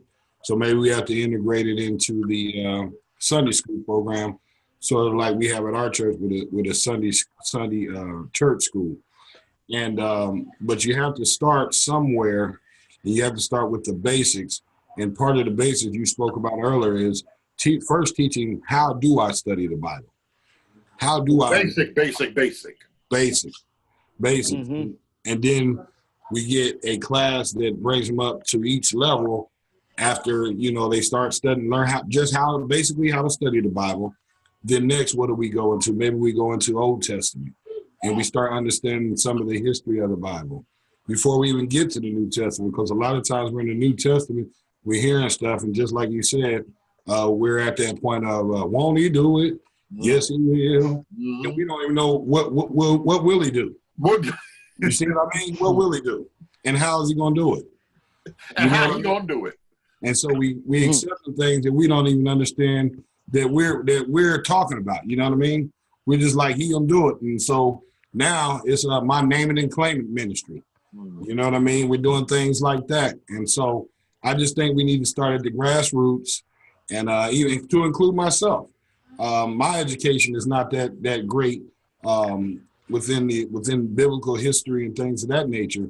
And I would love to be able to sit under some brothers and sisters that are as deep as y'all brothers and sisters, and just continue to learn. Because when you showed all those pictures, I mean, all those pictures have a significance. Yeah. However, if you bring it in the wrong format with the wrong crowd, let me ask y'all this.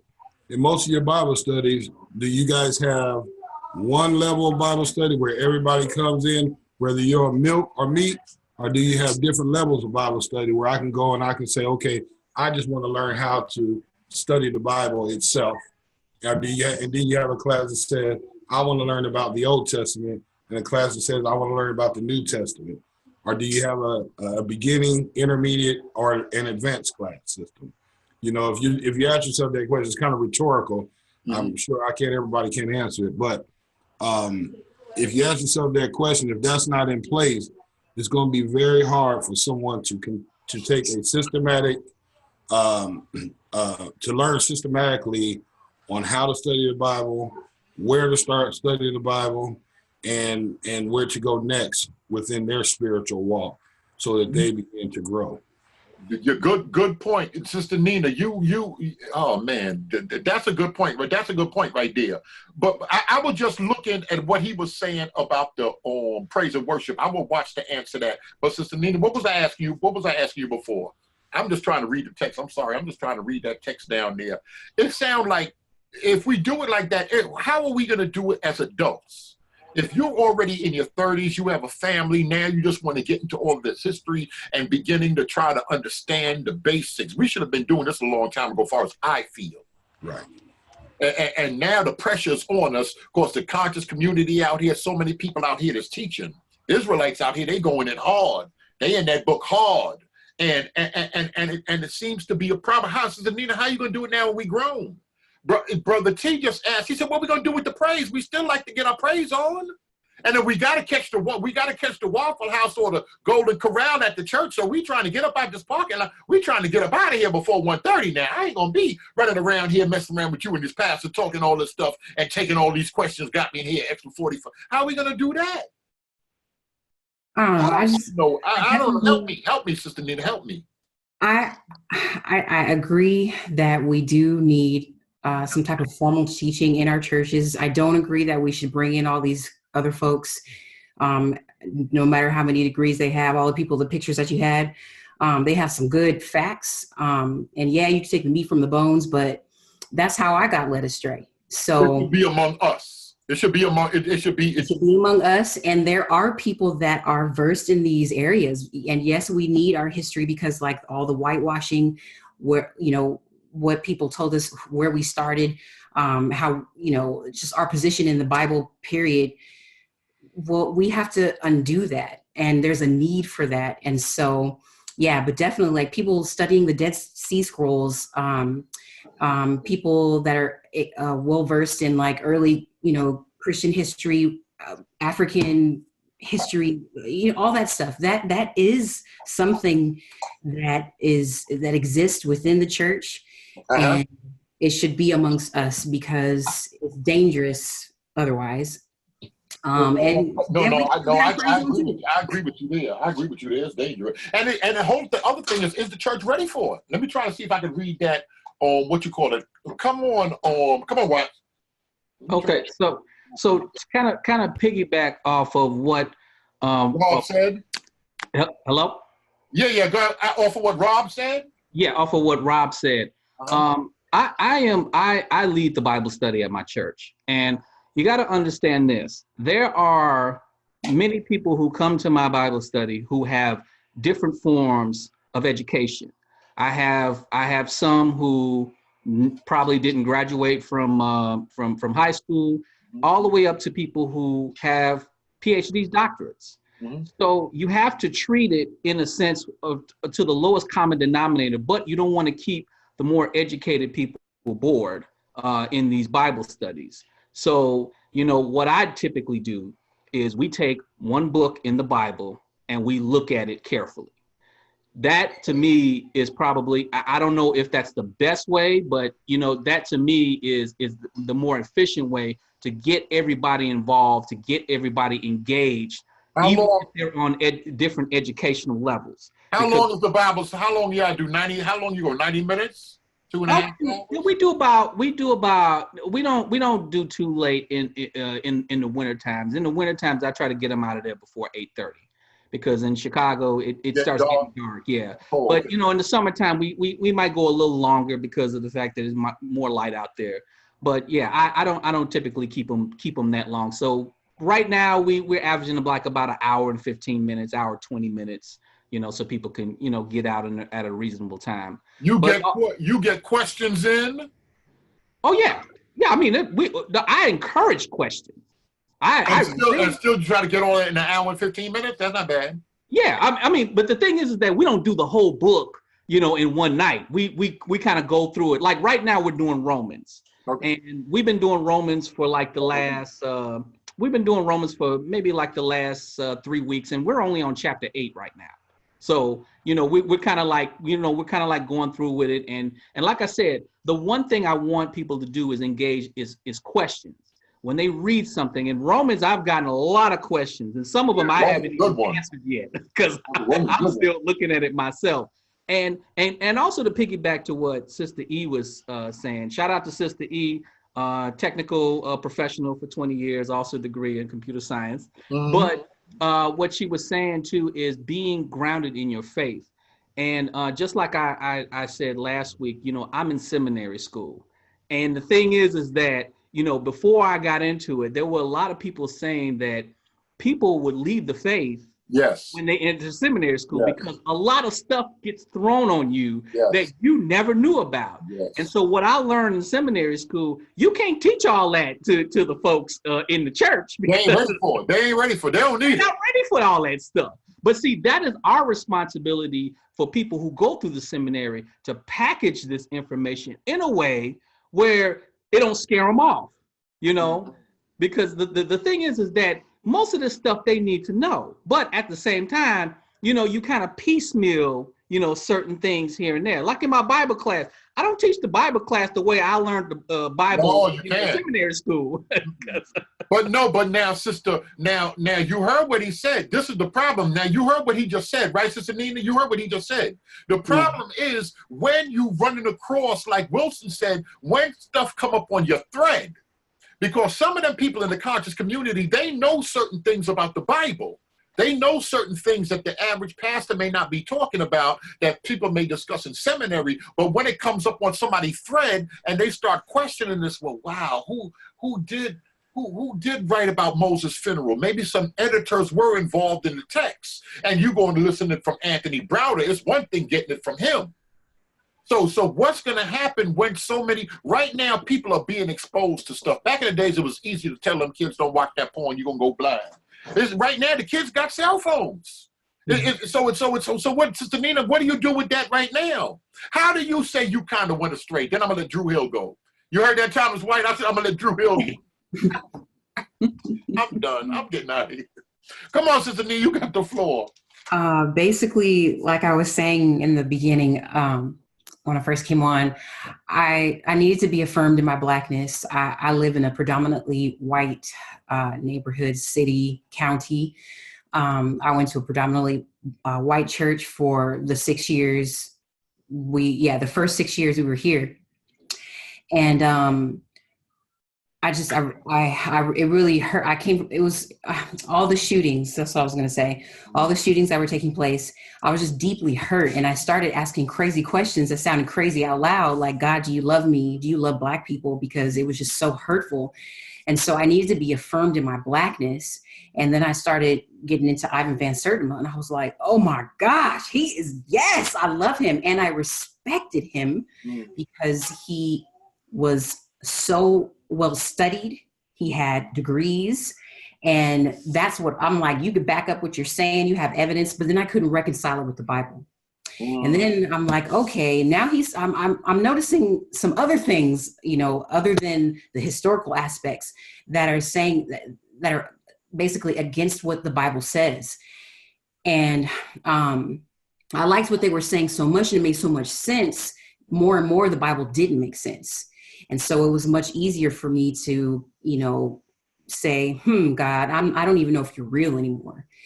Because I'm coming from a place of hurt, and they are feeding it like crazy. They're making it all better.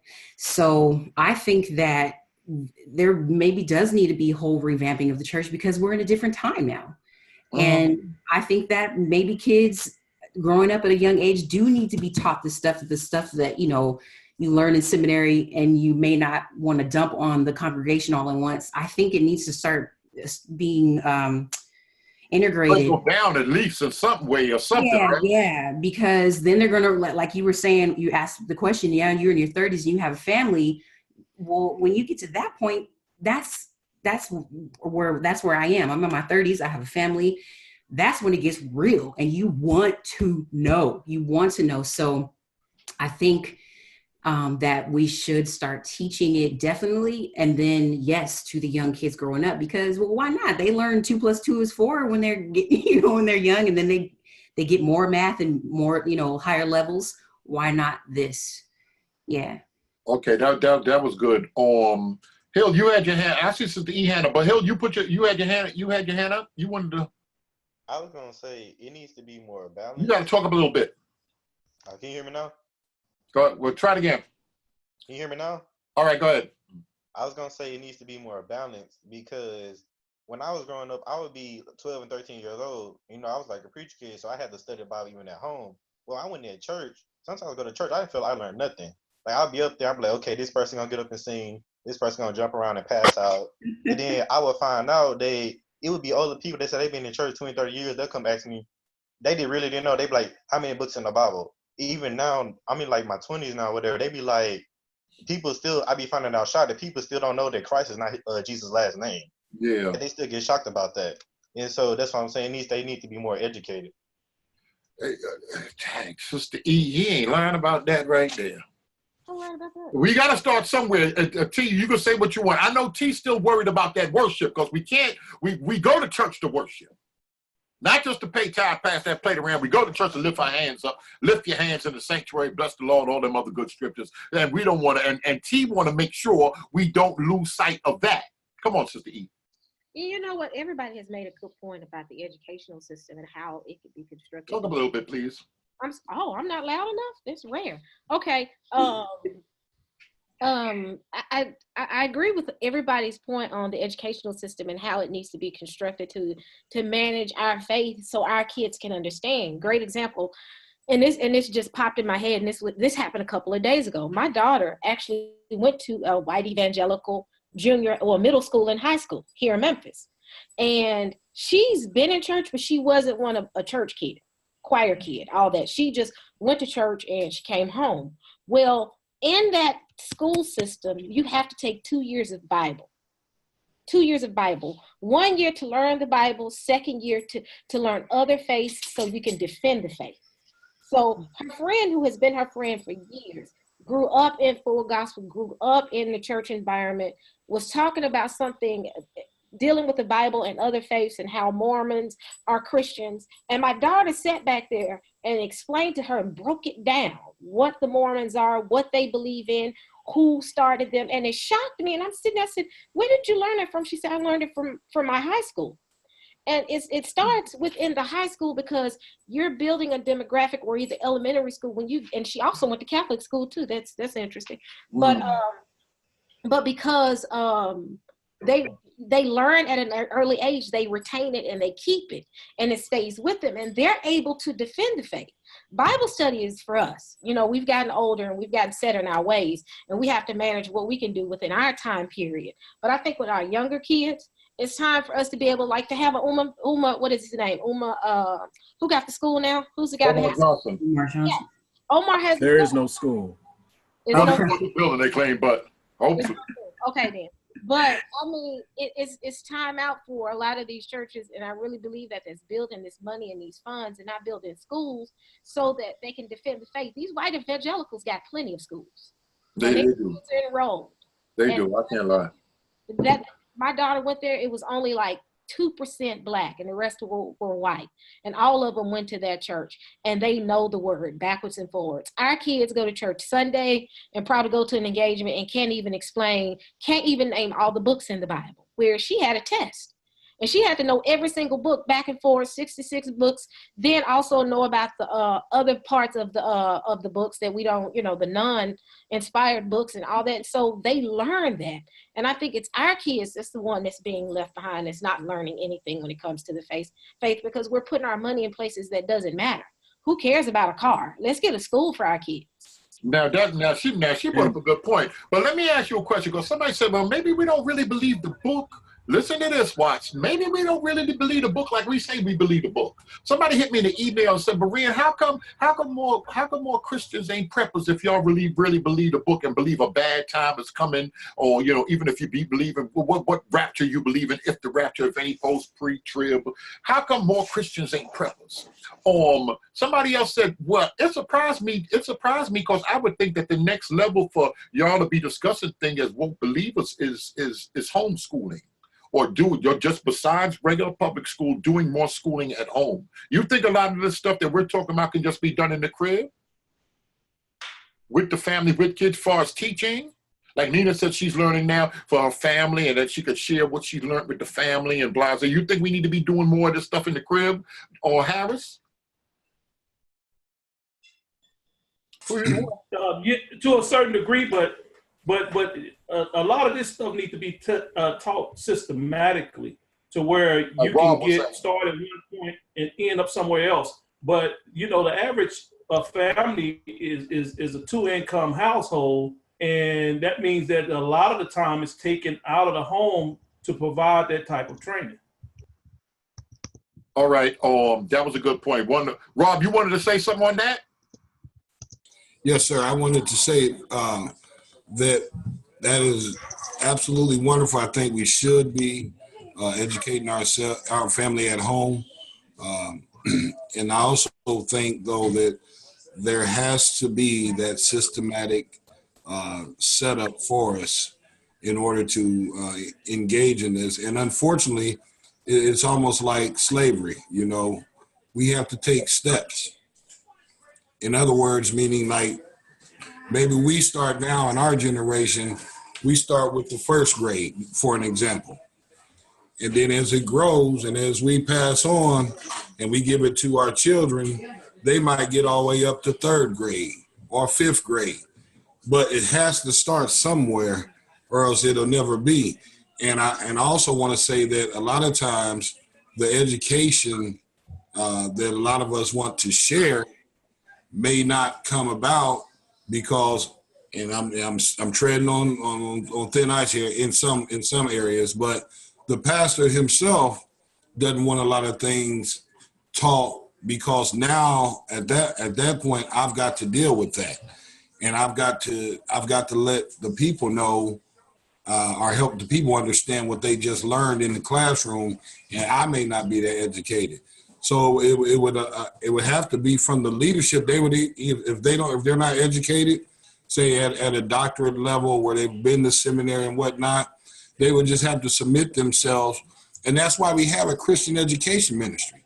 The Christian education ministry, they should have some level of degree, some level of seminary in their background to where, hey, if the pastor needs to have some information or some answers on scripture, on something he's going to preach, he can call brother so-and-so, sister so-and-so on Monday and say, hey, this is what I'm going to preach on. Can you give me some information?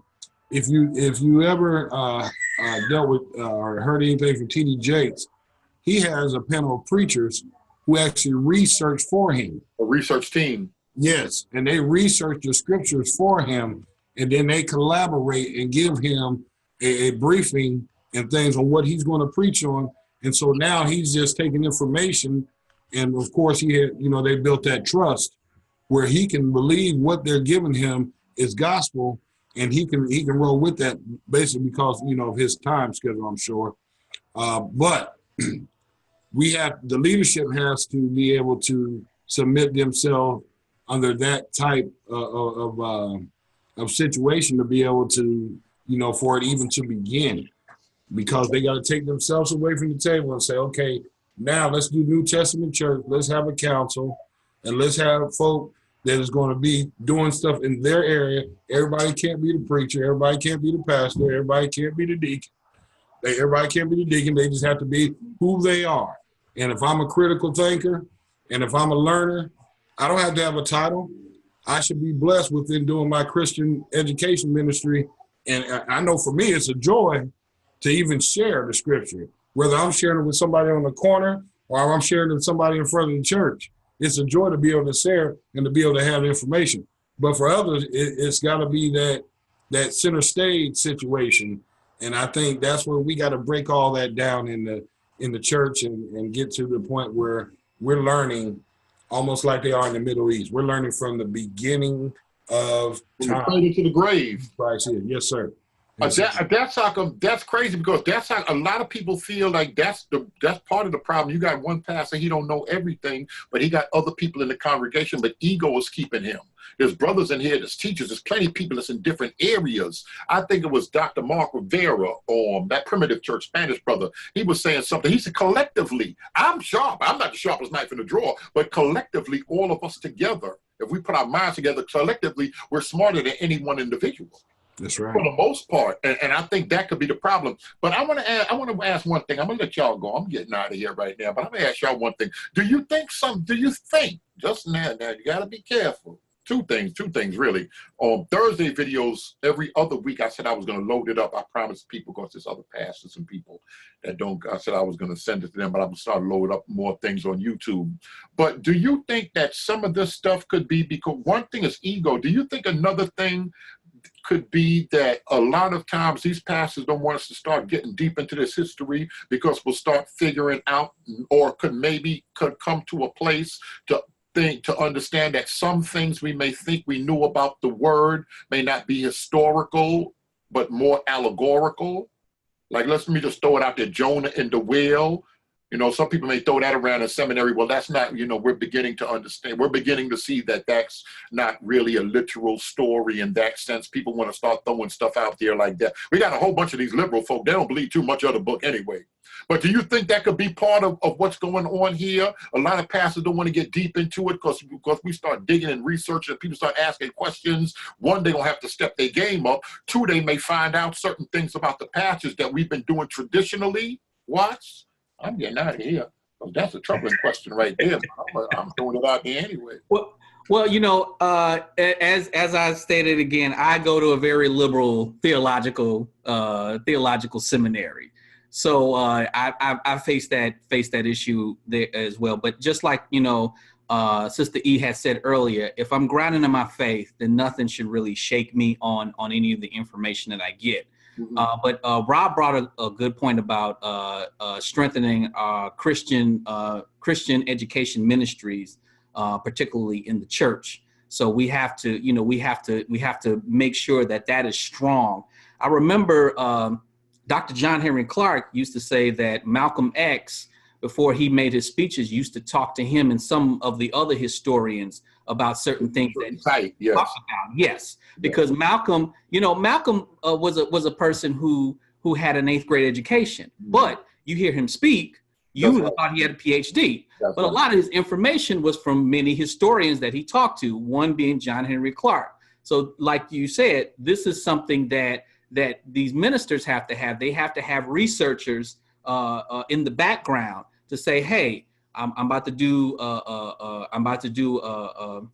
something on this. I need some historical background information and basically stuff that he can put in his sermon to say, hey, this is something that I'm going to preach. And if anybody has questions, they can come to me after church or anything like that. Because the thing is that pastors should not be afraid to take questions. You know, that's something I haven't found in the Bible where somebody came to Jesus and Jesus said, oh, don't worry about that. I'm not going to answer that, you know. So we have to be, you know, there are a few of us who have to be apostles, you know, and people don't understand the difference between an apostle and a disciple. Mm-hmm. Because disciples, we're followers of Jesus, but then apostles are the ones who deliver the word out there. And we have to have proper context. We have to be equipped to answer these questions of the faith, because if we don't, they're going to go and follow people like, you know, Polite, you know, these other folks, you know, because we don't have answers for them. Mm-hmm. And basically, I guess that was basically what Sister Nita was saying, and people are looking for that. Some people, it's not bothering them, but people are looking for that. All right, in closing, I think I don't know what my, hopefully I erased that other thing and put some room on there. And Harris, you got your hand up, sir? Yes, I want to add a little bit to that. When it comes to that particular type of joining in, being a complete body of Christ, when you're joining in with the talents and stuff that God has given each individual, we are certainly dealing with some egos that comes with the pastors, but we also dealing with a type of arrogance that's coming on with the learners of the word that can assist with the pastor. So when we are able to actually teach that and embed that merger between ourselves, I think we'll go a lot further in the process. Because let me ask you a question. Hold on, because all this extra pontificating he doing right now, do you think, I want to just ask one question, do you think black people in the whole, do you think we really like education that much, or we like entertainment? We like the choir.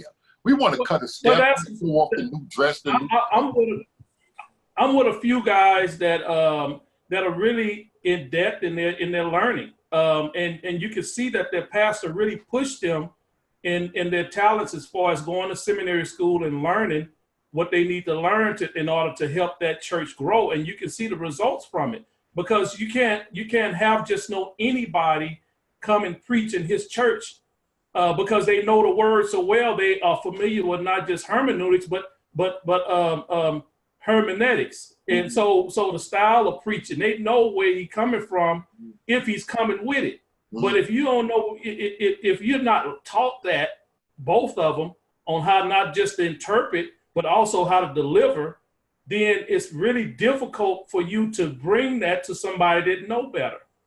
And so they don't get a feel-good message. They get scripture, and they still praise and worship and speak and use their gifts in the sanctuary, and it's functioning in that manner.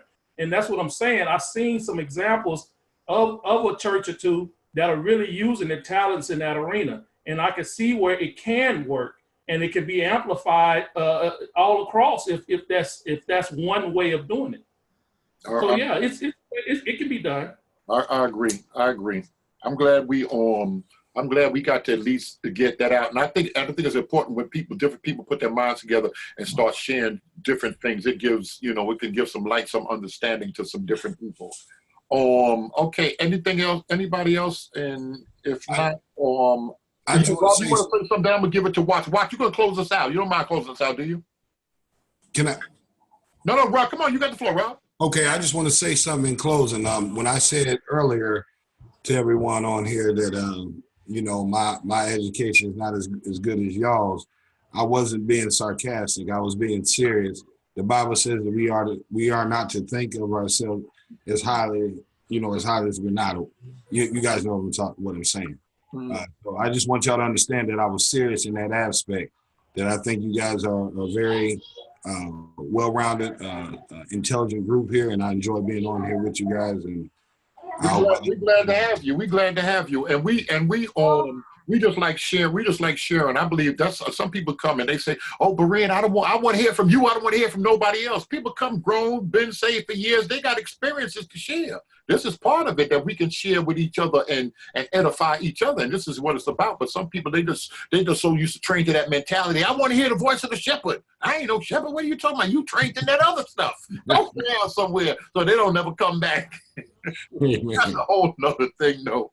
Oh, come on, Watch. You got the floor. Sister Nina, I know sometimes we go fast, and I know sometimes some of these people are a little out of control, but we hope you got the gist of everything today. If not, we'll send you the video. That's how we do the thing. Keep the same link. We're going to rock out with that next week. Did I forget anything, White? Or White's playing the game. You hear me, White? I finally got off the game, Brother Maria. Oh, thank you. Now that class is over. Come on. Did I forget anything? No, you're good. You're good. Okay, all right. Come on, Watch. You got the floor. Okay. Hill, you good? I'm sorry. L&T, Hill, you good? Everybody else good? Sister Nina, you want to say something in closing? We're not usually this long. These folk are they just gonna ride it out. I just want to say that I too also really enjoy being in the discussion with you all, and I actually feel exactly as you do, Rob. I don't know anything. That's why I'm here. So. No, it's good to learn. I think, hey, yo, Watt, I think we might have got her with that pre-adamic. She might like, well, Lord, I don't know what these folk in here talking about. No, I love that. I love that. That's what I want. In the head with that. I want that. That's good. Yeah. What about you? Oh, you good? Anything in closing? You got to unmute yourself. He talking, there he go again. Yeah, I apologize. I'm just glad to be around. I'm here to learn, man. We glad to have you. We glad to have you. See y'all taking y'all notes and everything. Yeah. All right. Come on, Watch. You got the floor. Please close us out, sir. Okay. Heavenly Father, thank you for bringing us together as a community to study the Word, study your Christian faith, study you, and try to understand you as you deliver a message to us. Help us to receive your message, not just spiritually, but mentally, and to take this properly to your people to deliver your message. In Jesus' name we pray. Amen. Amen. Okay.